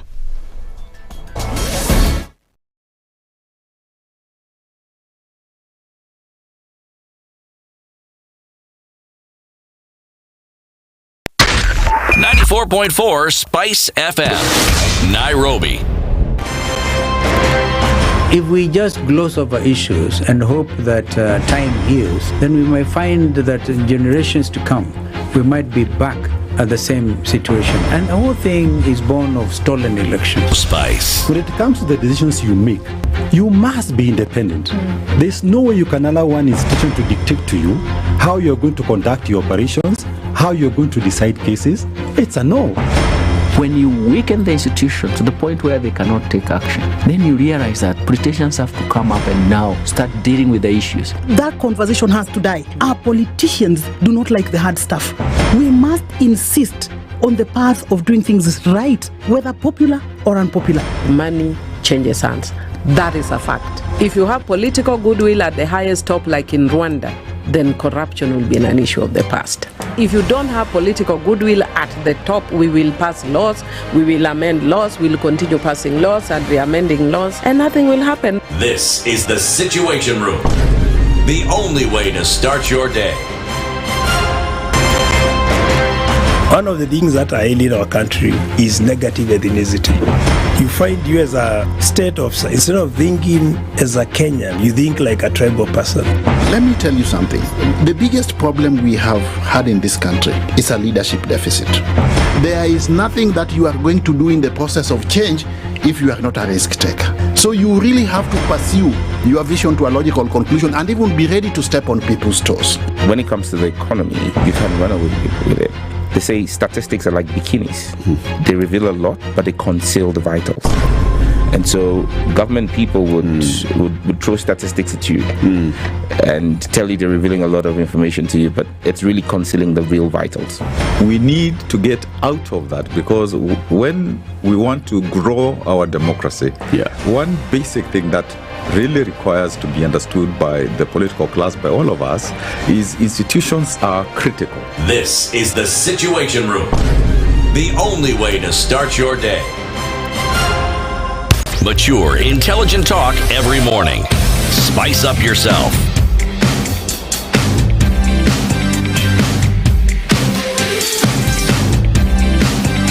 Mornings done right. It's 8 minutes after 9 o'clock. This is the final hour of this Situation Room for this Thursday, and our Justice Thursday conversation gets in right now. It is the 24th of July, and even as we get into things this morning, our live streams are up on YouTube, Facebook, and on X, and our audience on KTN continues to be with us even as we continue into these important conversations. You have been promising us, Dennis Okari, since 7 a.m. that you were going to open a present. Oh, yes. And I'm so happy to do the unboxing. Oh, really? So we talk about internet, but the language today is fast internet speeds. Okay, fast. So whether you're in Nairobi, you're in Migori, you're in Garissa, you're in Turkana, you're in Lod, it doesn't matter. You know how Kitambo, you'd go to certain areas and you are so sure you download all your movies before you get there because you will not have access to internet. Yes. Now that's a thing of the past, because what Safaricom then has done, it has given us this Safaricom 5G router, which is Kenya's fastest internet. Let me unbox this. We're talking about speeds. Where is this? Let me unbox. So it comes like this. Very, very simple. Okay. Oh, it's pink. I don't know whether all of them have this pink package, but there you go. Oh, there you go. So this is the 5G Safaricom router. Oh, right. Portable. You know how you walk around with like a speaker when you want to listen to music, when you're hanging out with friends, you're traveling? This thing, you can travel with it in your car, go to your office, go back home with it, and you still experience 5G speeds. We're talking about from 10 Mbps to 250 Mbps speeds. That's a lot. So because I've just unboxed this, it comes with, of course, there's a LAN cable. There you go. So there's a free LAN cable, and there is a power cable. So now with this at the back, you've got a USB port and 3 LAN cables. So this one you can connect your laptop, connect actually a laptop, a desktop, or 2 laptops, and you can still have a provision to connect something else. Then there's a provision here. I don't know which camera. I want this camera, that camera. Yes. The provision here where you slide in your SIM cards. Oh, nice. Close it up. It's portable. You don't need anybody to do an installation for you. So once you set it up, you've put your SIM card, you're ready to go. Just activate it. 5G with Safaricom. 5G. Everywhere you go with 5G. This is the stuff that we're talking about into the future, definitely. And, you know, the man kept his promises. He said, I'm going to be unboxing something and showing what it looks like. So now you know, when you are going to purchase, you already have an idea of what it looks like. And so that is fast internet with Safaricom 5G. Okay, let me tell you about a thing whereby if you need emergency funds like this, chop, chop, chop, chop, and you are not in the headspace to start worrying about, oh, am I going to feel I don't know what? There's a certain stress that hits you when the bills are due, or when you get those unexpected bills mid-month that you're not really planned. It happens. Come on. Could be the fridge stops. I was going to say it stops working, but it's actually true. It could stop working and you need to replace the thing, or it actually needs to be filled up because it's empty, or your child suddenly needs something urgent for school. Are you going to say no? No. Is rent due? Are you running short because of one reason or another? Because these are not the easiest times. Come on, we've got to admit. And a boost could go a long way. You've actually budgeted, you've planned, but life doesn't always wait for payday, does it? This is where the Loop Quick Loan comes through for you. It's not about borrowing recklessly. It's about managing your finances and handling any shortfalls with ease, so you don't have to worry about it. What I urge you to do today, because there is a why, no, there's a because at the end of the why. What I urge you to do today is go to your phone, Google Play Store, App Store, and then you are going to download the Loop app. Okay? You're going to download the Loop app. I've done it. And you will then, and it looks like that. You download the Loop app. It's even telling me, welcome, Eziokubundu. Thank you very much. You will then go to the Grow tab. Go to the Grow tab, apply for your loan. Okay? When you apply for that, whatever it tells you, whether it says, Shakira, you have applied for 50,000 and you've gotten. Whether it says, Khalid, you can now get 1,000. Whatever it says, take a screenshot, send it to us now. Because what I want to do is give you 5,000 bob because you did that, regardless of what the application says. I want to give you 5,000. Exactly. Loop, grow, apply, screenshot, send, SpiceFM KE, and in an hour from now, it could be you with 5,000 bob. Loop is not just an app, it's a lifestyle. Sawa. Instructions clear? Send them. All right. Across the social media platforms, by the way. So what are we talking about? Facebook, Instagram, X, YouTube. Send a screenshot. Just send a screenshot of what you've been able to do. Sawa. And then we'll see if 5,000 bob will land into your place today. We'll be announcing that at the end of the show this morning. Okay, so you heard me refer to them. Hussein Khalid is the CEO of Voices of Community Activists and leader of Leaders of Africa. That's Vocal Africa. And the question is, does this man ever sleep? But he's here all the same. And in the good company of active citizen Shakira Wafula, who is also here, one could ask the same question.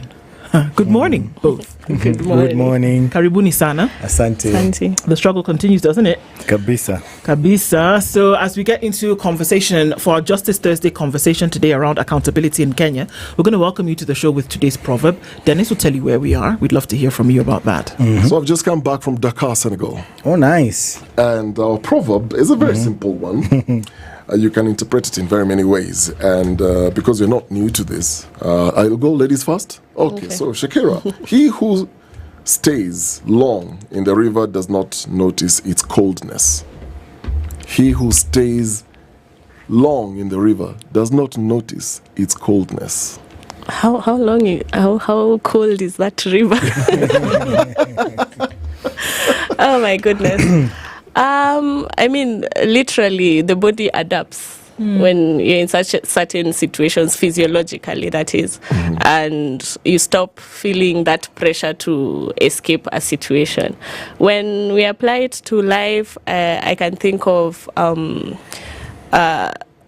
as human beings, when we just get in our comfort zone, something might not necessarily be good for you, but that is what you're familiar with, and that is what your body and your psyche has already adapted to. So you don't really make an effort to, get out of that situation. You're just there, even if the river is cold. Unatetemeka tu ukiwa hapo ndani unazoea. Yeah. Spot on. Same.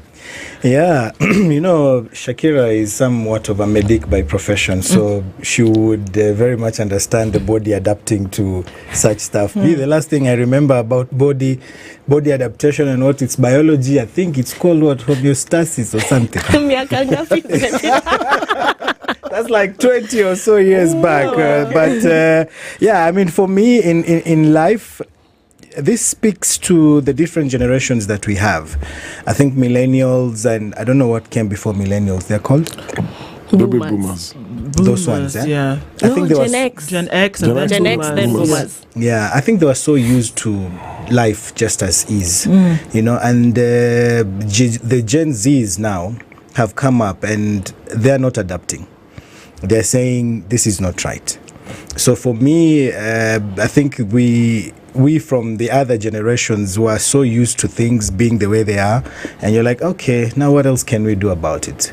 A few of us who are trying to do things here and there, but the larger population were like, let's just take every day as it comes. But the generation Zs, the Shakiras and the others, I think they've changed Kenya for good. And despite what people are saying, parenting and what and all that, I think the parents of Gen Zs must be extremely proud of themselves because they've done Kenya a very big favor. It's interesting you're saying the parents should be proud. Yeah.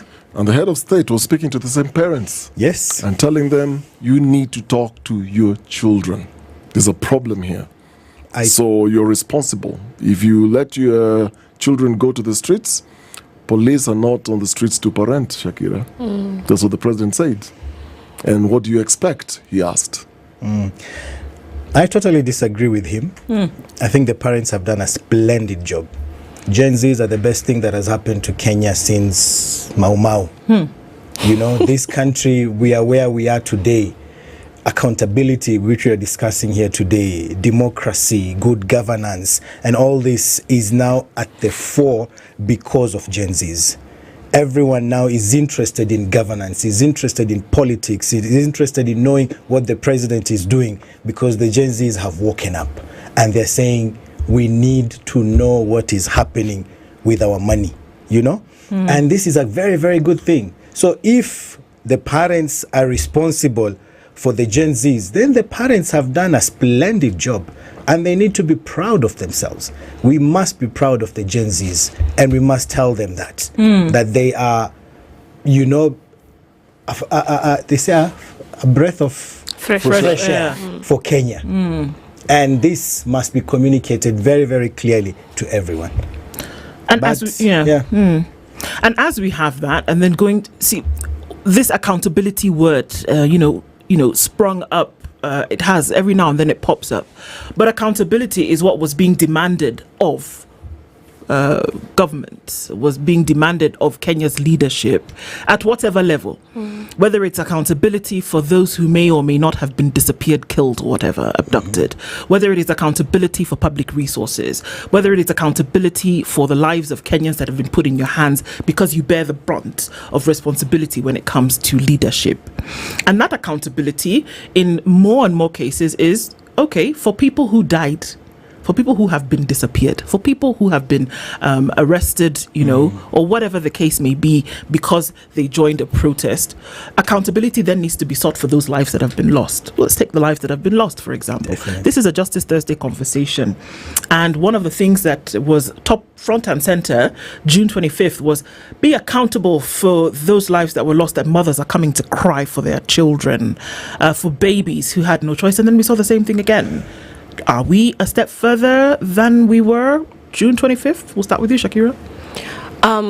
For me, to be honest, I feel like when it comes to justice and accountability, the state of our country is deteriorating because the people who have been mandated with these responsibilities are not doing what they're supposed to do. Take, for example, June 25th. The police themselves came out and assured us that there was going to be a peaceful march that day. And we didn't even cover 50 meters before we had tear gas canisters thrown at us and rubber bullets, eventually live bullets were being used. By the end of that day, we had at least 19 people who had been confirmed dead before we were turning in the night, and so many more have continued dying from the injuries that they sustained. And then we had a lot of young people who are rounded up and detained for participating in the protest, and some of them they were arrested and they were not even actively involved with the protest. They were just being profiled. You look like a young person, you look like you could have been in the protest, so they're just arresting them. And because of this profiling, we've ended up having and minors being detained alongside adults. So what kind of trauma is being imposed on these children? And then they're being presented to the judiciary with these trumped up charges. What's the responsibility of the DPP? Why would you attach arson, terrorism to young people and then have them detained in maximum prisons? If you look at the chain of people in charge who are just being dismissive with what is happening. As I would imagine, as whoever is like director of Kenya prisons or something, he should come up and say, why are you bringing us minors to hold them in remand? With the DPP, why is he approving such atrocious charges? And the judiciary, when they are receiving such charges, why are they allowing them to to go through with the process? And then the bails that are being put, 300,000, 100,000. It's like people are being punished for being poor, because right now, how many people will you tell give me 50,000, 100, and they can immediately remove that amount of money? So there's a lot of institutions that are not standing up for what is right. They're not even coming up to even question and talk about what the issues of injustices that are taking place. I've learned that we have a Department of Children's Service. I haven't heard them talking about the minors that have been detained. Up to now, we have at least 5 minors that are still in industrial area prisons. So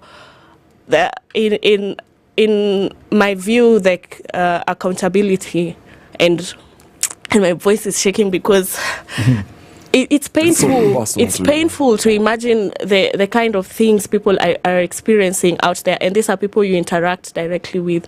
You interact with the mothers, and mothers are crying out here, and they don't know what they should do so that they can make the processes and the situation better for them. But those who are in these positions of power, they are not doing what they're supposed to be doing.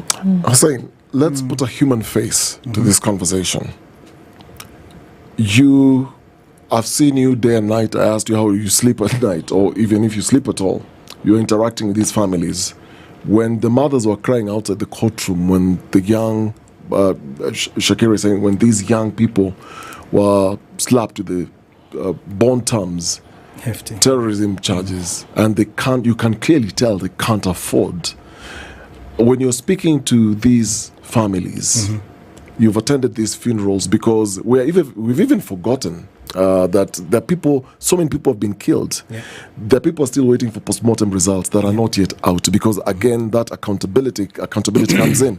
There are delays in getting these reports out. The burials around the country as a result of the deaths. Let's put a human face to that for a moment. When you're speaking to these families, paint a picture for us what is going on without the glare of cameras, without the microphones, and without the press present. That's a very, very important scenario to paint to Kenyans. First of all, let's understand who these young men and women are who are being arrested and charged with terrorism-related offenses. First of all, these are people who are picked in their communities. Every time you have protests, you will hear in the evening, this and this place, there is a massacre happening. This and that place, there is this happening. It is at that time when the police are now breaking into homes, arresting people who are coming from their jobs. And in 90% of the situations, they do this in informal settlements.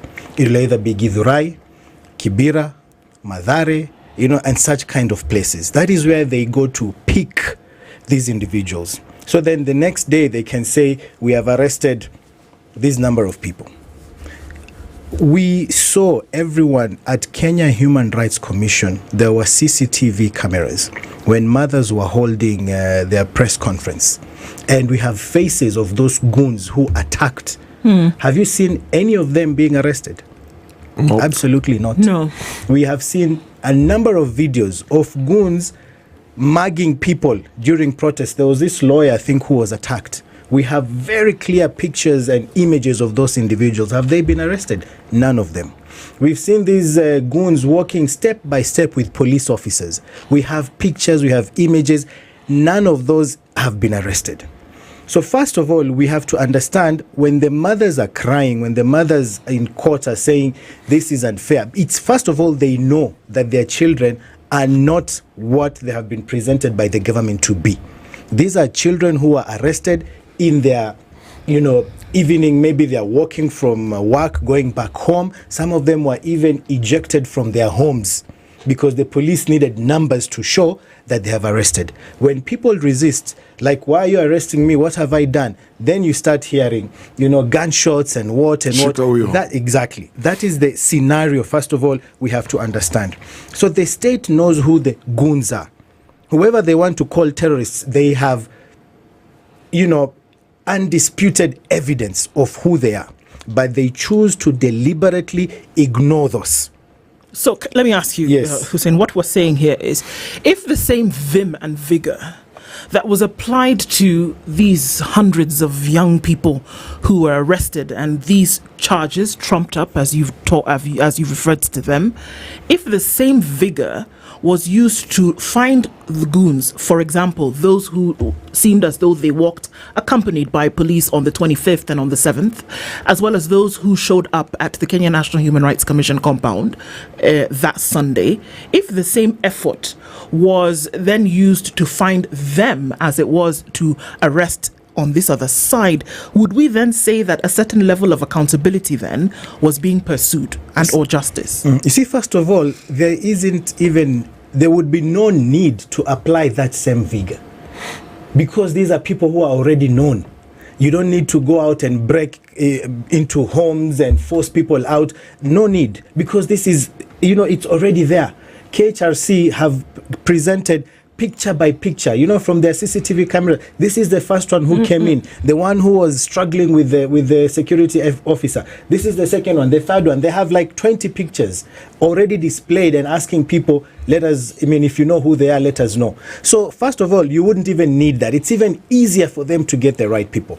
But secondly, at least you would know you are dealing with the right people. They are not just victimizing, just innocent persons who are just maybe walking from home. I was with another lady. I don't know if you saw the video, the lady who was coming out from the morgue and then she just collapsed. Yes. Yeah. This lady had actually talked to her husband just like 20 minutes earlier.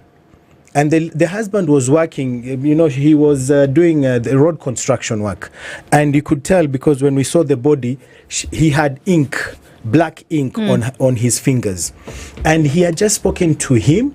She had just spoken to him, and he told her, I have to come home because I know at night things might get, because so I have to be home with you guys. So the wife said, be careful as you're coming home, because these guys are all over.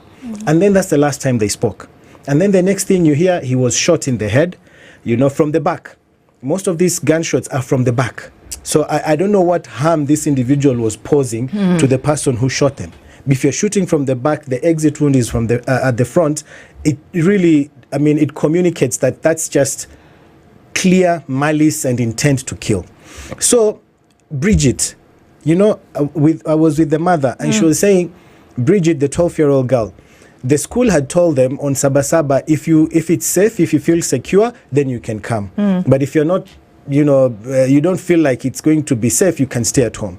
So she was a prefect, and she liked going to school, and she insisted to her mom, let me go to school.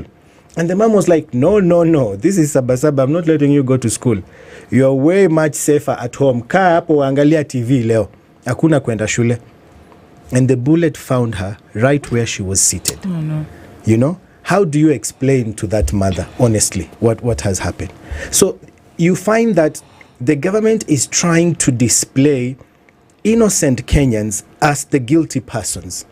They're trying to paint protests as a bad thing. I was in another show here on KTN, I think 2 days ago, with an MCA from Kisii. And she was saying, but this protest, every other day there's a protest, people die. Why are you guys still insisting on protesting? But it's not the protests people that die kill or people are killed. People are killed by police officers. People are killed by goons brought in by politicians. Protesters are very innocent, as she said. We went to the police. We gave out the notice. The police called us, said, we want to know the route. We gave them the route. Where are you going to stop? Can you have T-shirts for the protesters? Can you do this? And we did everything they wanted. Everything. We made sure everything is there. We gave them we told them we'll start with prayers. We'll have a pastor there to start with prayers and urge people, and we'll tell people the route. We'll have marshals. We'll do everything. And they said, okay, fine. So we agreed.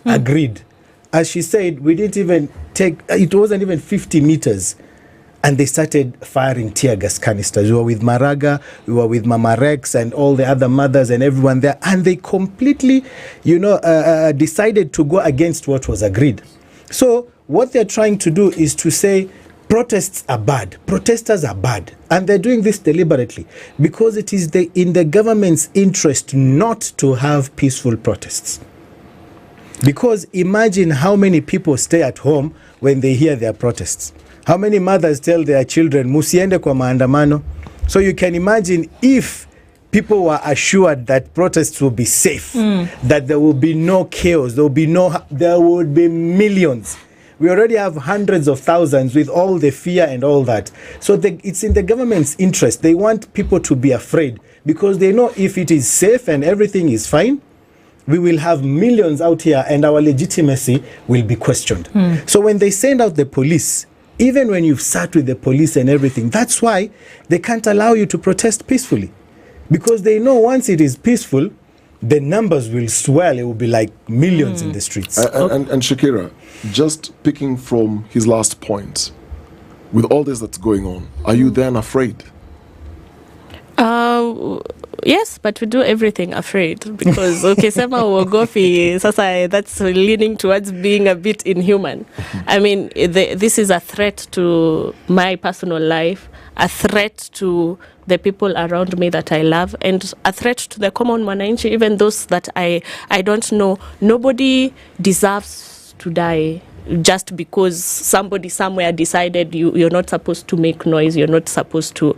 I mean, having the Minister of Interior Affairs giving police ati piga au risasi is instructing the police, people who are mandated to protect the citizens, is telling them that you should shoot people to kill. The president himself is standing on a pulpit and saying, no, don't shoot to kill, shoot to injure their legs. And I know it's a coping mechanism when we try and make these jokes out of it, as a way of surviving through it. But Rex Masai died from a gunshot to the leg. Yes. So you can't say that just because you've been shot on the leg, it's only going to be an injury. And we've had a lot of people amputated.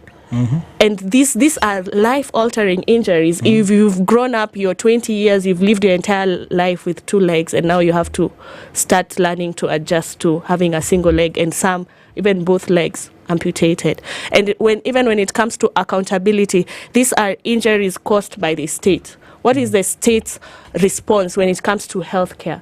Hanifa has to go to Kenyatta National Hospital to push so that people can get treatment. And this is a public hospital. We have, we saw how they treated Boniface, the mask seller who was shot on the head. They wouldn't even allow the family to visit him. And what was the reason as to why they were hiding his body for that entire time?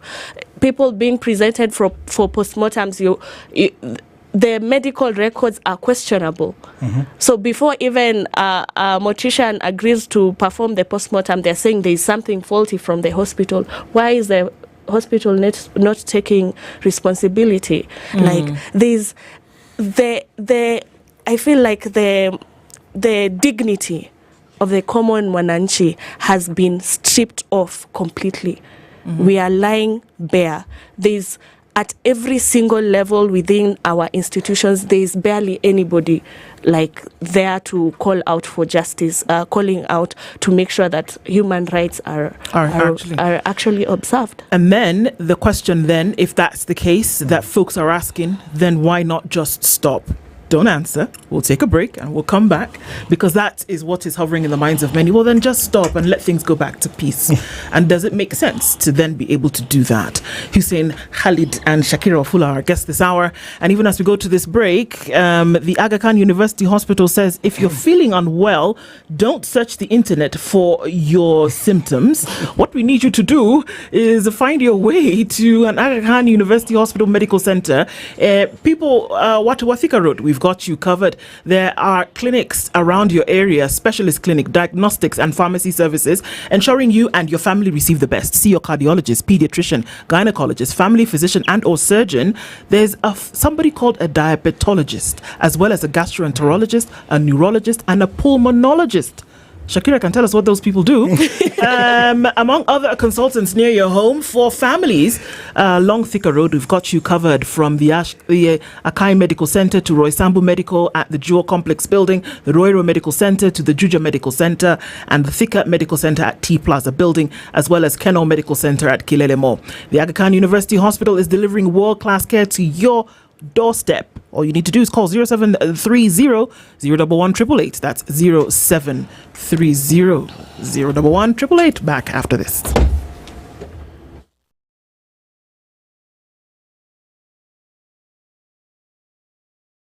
This is the Situation Room, the only way to start your day. This month on Star Times, love burns, romance gets hotter, secrets run deeper, and the drama never lets up. Loyalty is tested in a war for power on Gangs of Manila on Novella E. Gigi seeks vengeance at any cost in beautiful revenge. Witness the timeless love of Rama and Sita in Ramayan on Novella E+. Honor meets heartbreak in the Chinese drama Feud on ST Kung Fu. Two sisters, one destiny. Together, they are unstoppable in Divya Drishti on Rambo TV+. Renew your subscription for 2 months on your current bouquet and get a free upgrade to the next bouquet for 2 months. Dial star 858# for self-service or call 0730-710077 for customer care. Star Times. Enjoy digital life. Buda, landlord amenipea deadline ya leo. Salon nayo imechelewa. Junior amekuwa msik. Yani drama iko kila mahali. Bro, wacha pressure. Loop iko na quick loan, unaweza get straight to your phone. That's right. You can now sort out unexpected expenses with a new quick loan on Loop. Borrow up to 100,000 shillings and repay within 30 days. No paperwork, straight to your phone. Simply go to Grow on your Loop app and click quick loan to apply. Na imeingia. Landlord pewa yako. Stress toka hapa. It's not just an app, it's a lifestyle. Why wait? Loop it. Download Loop today. Loop is regulated by the Central Bank of Mature, Kenya. intelligent talk every morning. Spice up yourself.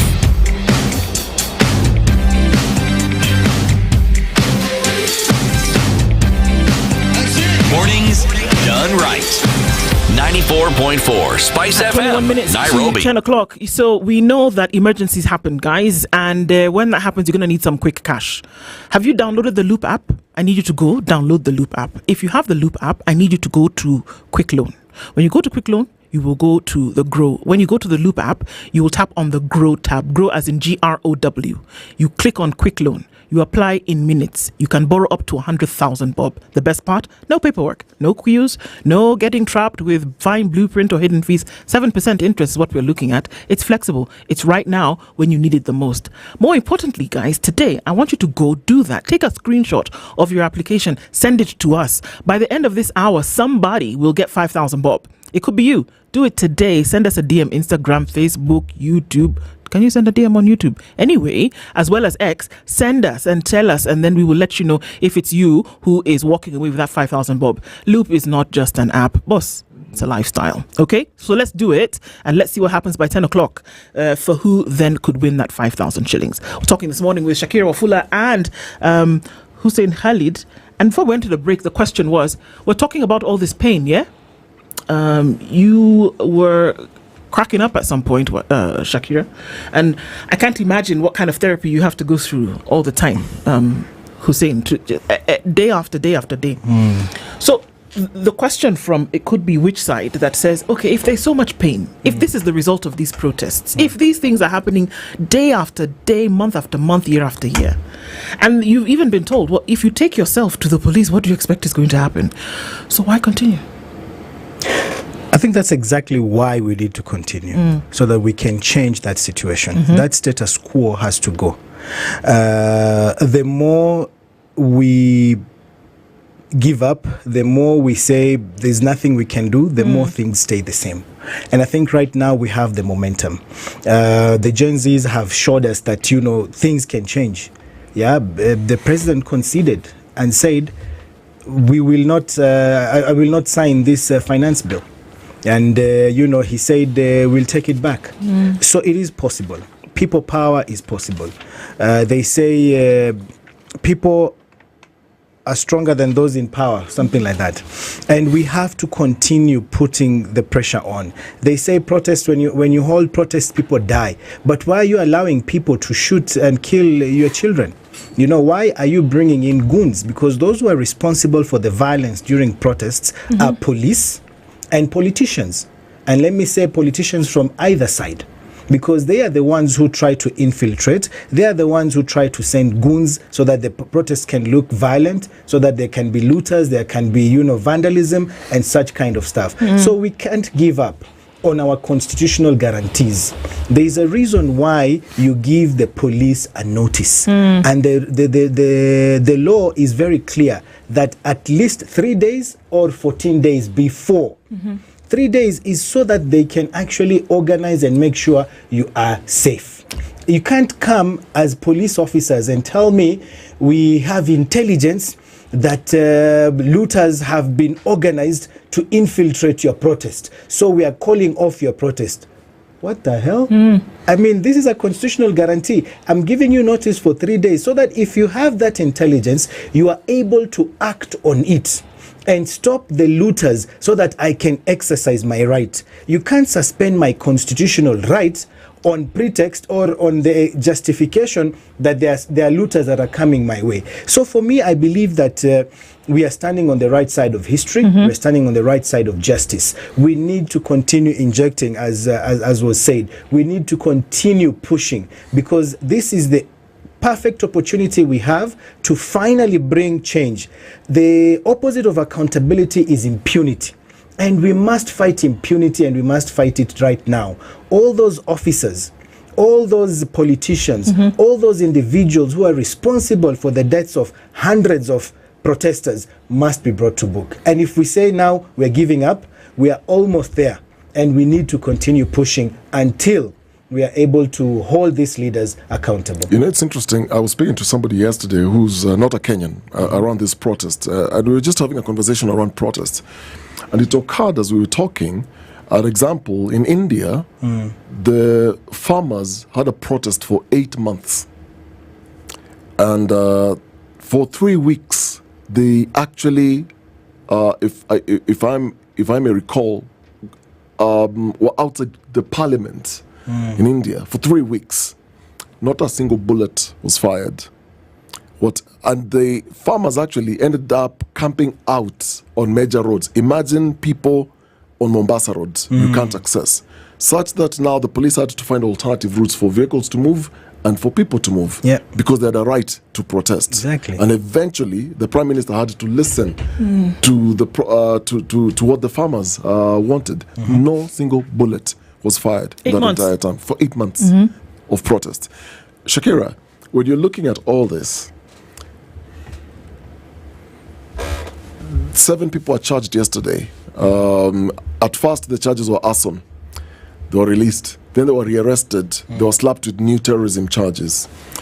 When you speak to your fellow young people around these charges, do they even understand the far-reaching consequences when you are actually charged with a terror-related offense? Do people even understand what this means? To be honest, I myself don't. I am yet to grasp the depth of it. I wasn't even aware that there was a particular terrorism act that and that they are processed in a different court and things that these are things that I'm learning right now as we go.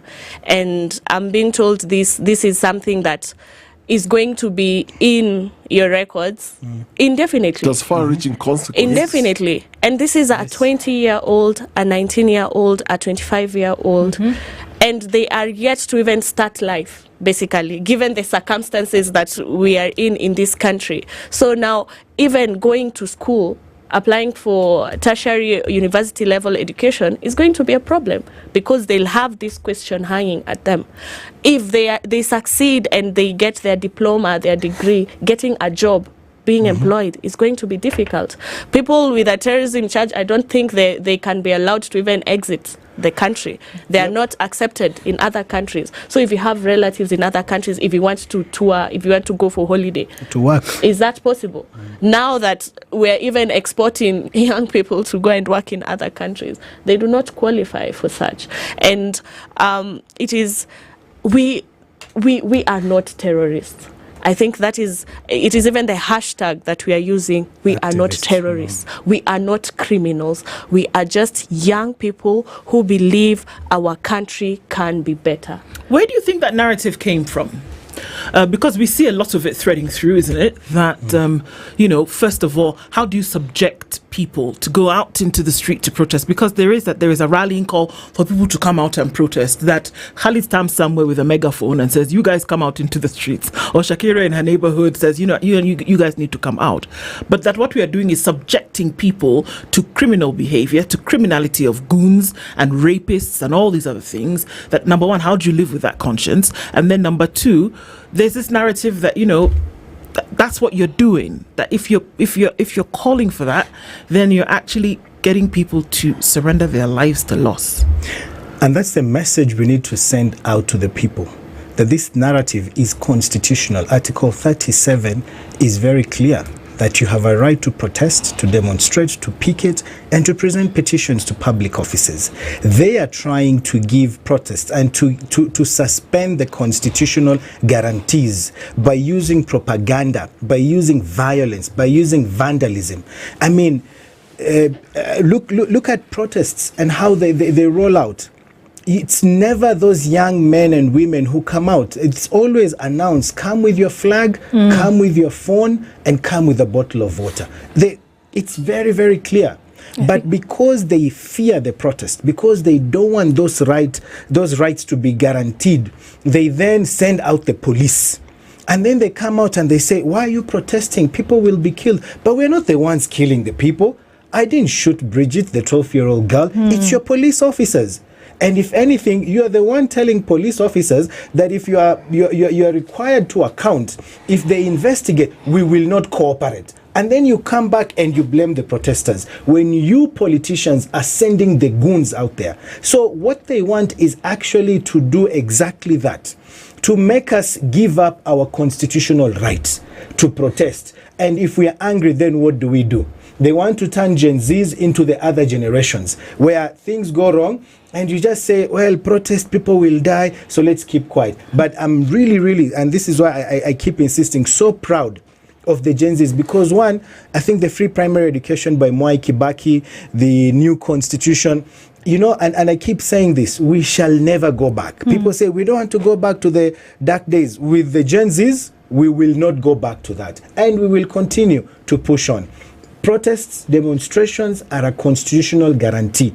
And we have to send that message. If tomorrow the Gen Zs come out and say, Nane, we are protesting, I'll be there with them. To support them, to let them know that this is your rights. And if anyone kills people, they are the ones who are wrong. It is not you who calls for protests who are wrong. It's those who are sending goons who are wrong. But you, demanding for your rights, demanding for a better Kenya through protests is a constitutional guarantee, and you must and should continue enjoying that right. Shakira, do you think enough is enough? We've seen enough death, bloodshed, chaos, destruction, loss of life, everything you can imagine. You can then, quote unquote, just say total anarchy. Do you think enough is enough?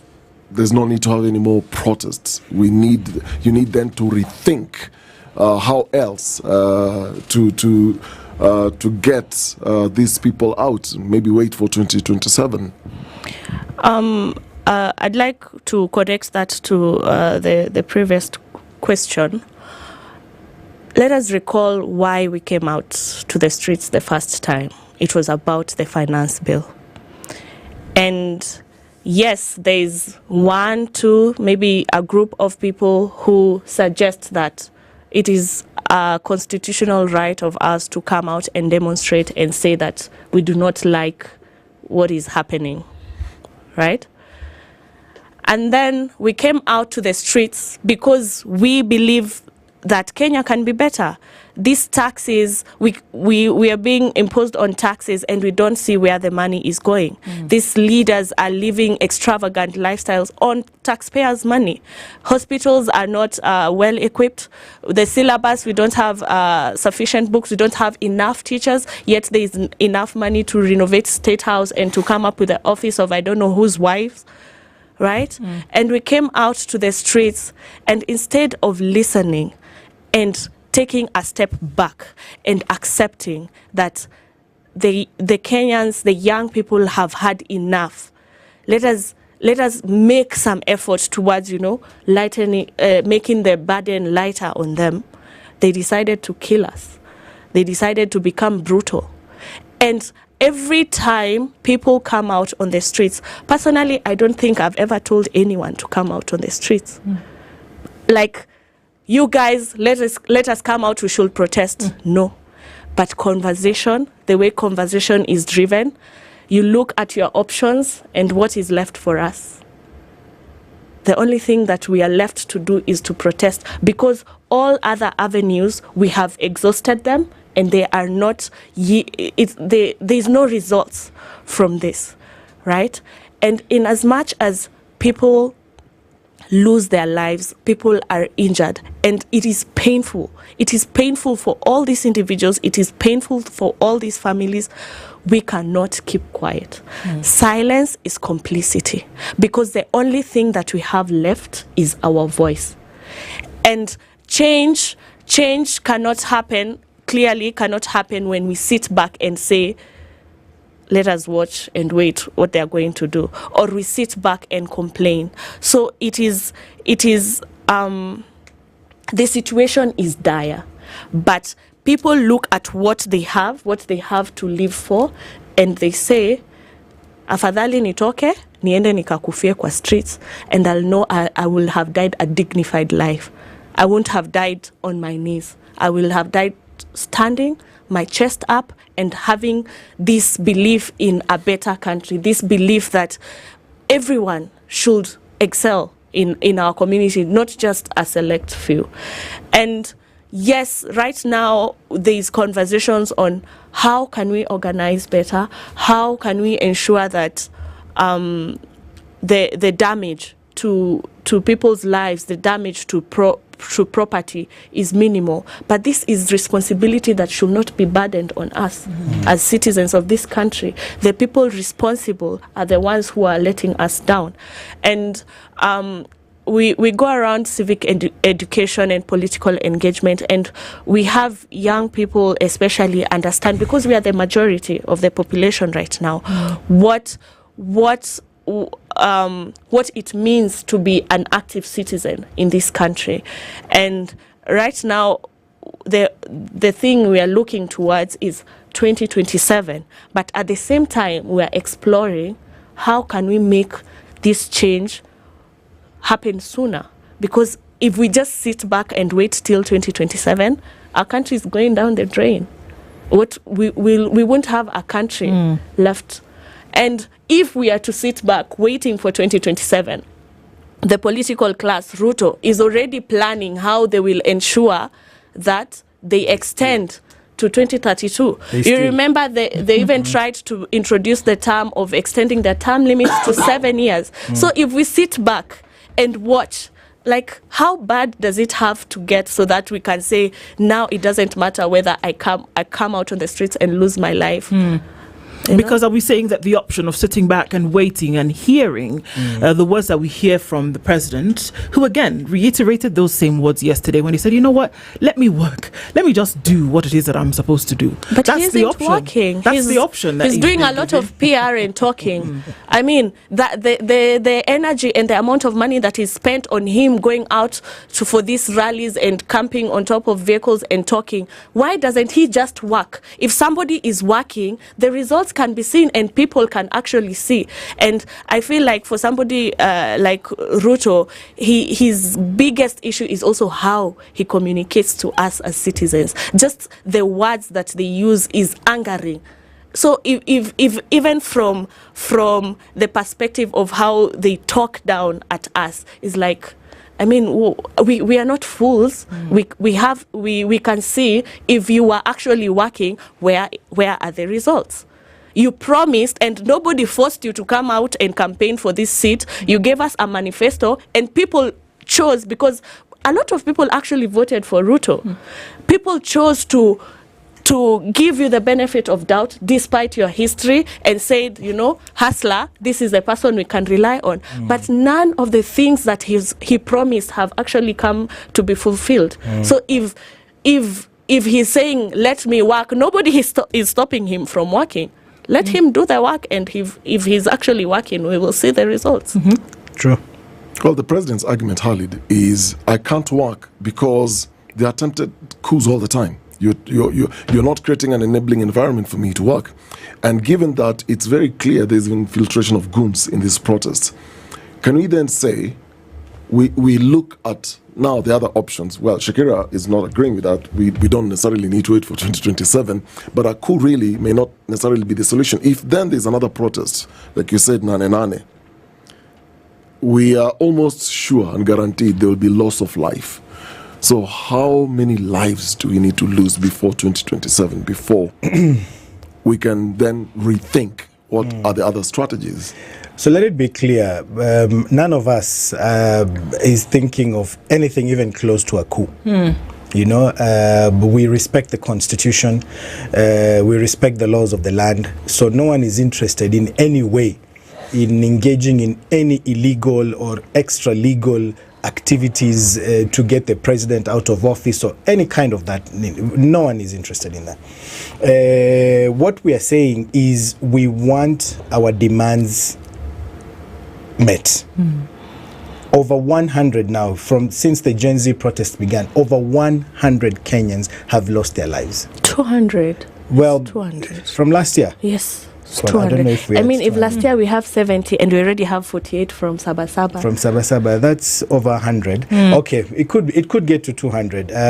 But we want justice for those people. Number one, you don't need dialogue to do that. Some of these videos are so open. You know what happened in Albert Ojwang's case. The complainant, it's very clear who the complainant is. Why is he not behind bars? Why are they lying? Why are they hiding? You know, we have Njoki, who, the lady who died in prison. So we have very many clear cases. We even have videos of this police officer shooting at a journalist. You remember the tear gas canister. Yeah. Why is that man not behind bars? You know, there is such clear evidence of everything. Nothing is being done. You don't need dialogue or anything to do that. Justice for families, victims, the mothers, the what. These are not even my words. These are his own words, that we will support those families. He said that. He hasn't done that. There are things he promised. The number of advisors will be cut down. What we hear is now, since he said that, it's even tripled the number of advisors. So there are very clear, you know, you can't call people to a dialogue for people to talk, and on those same tables you're putting dead bodies there.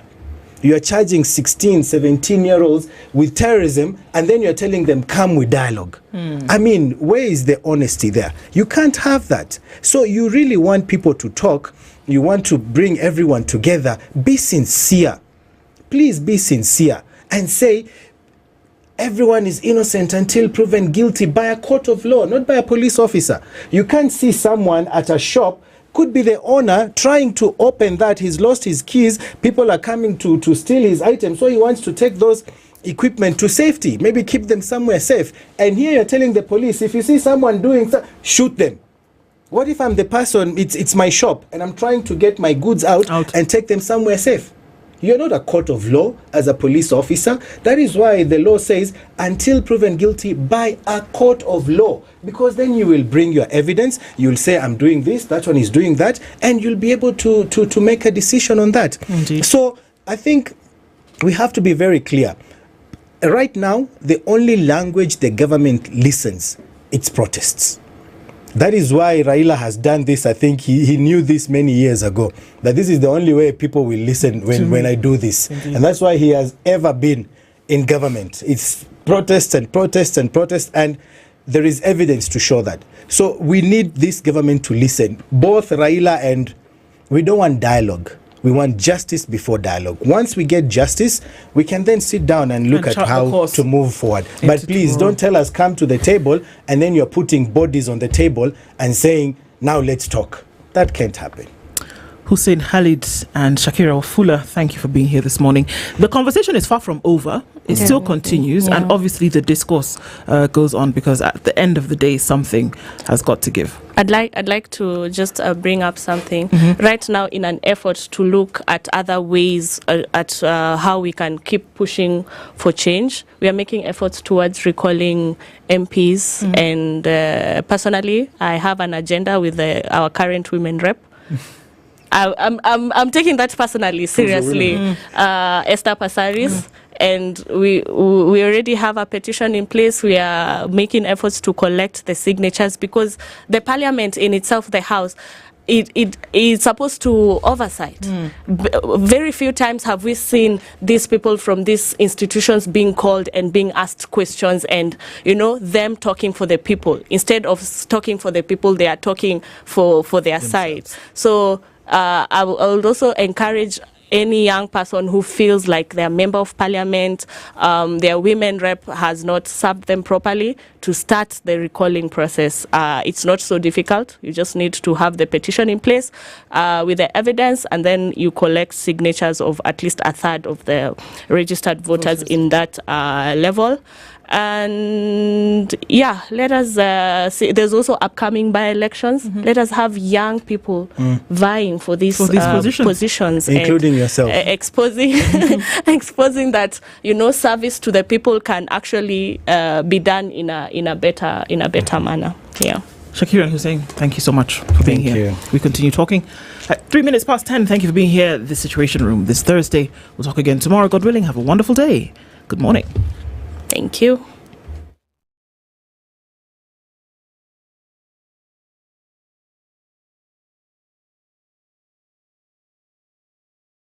Good morning. This is the Newswire. I'm Edwin Lisamira. President William Ruto is expected in the Masai Mara today as the world-renowned wildebeest migration phenomenon reaches its peak.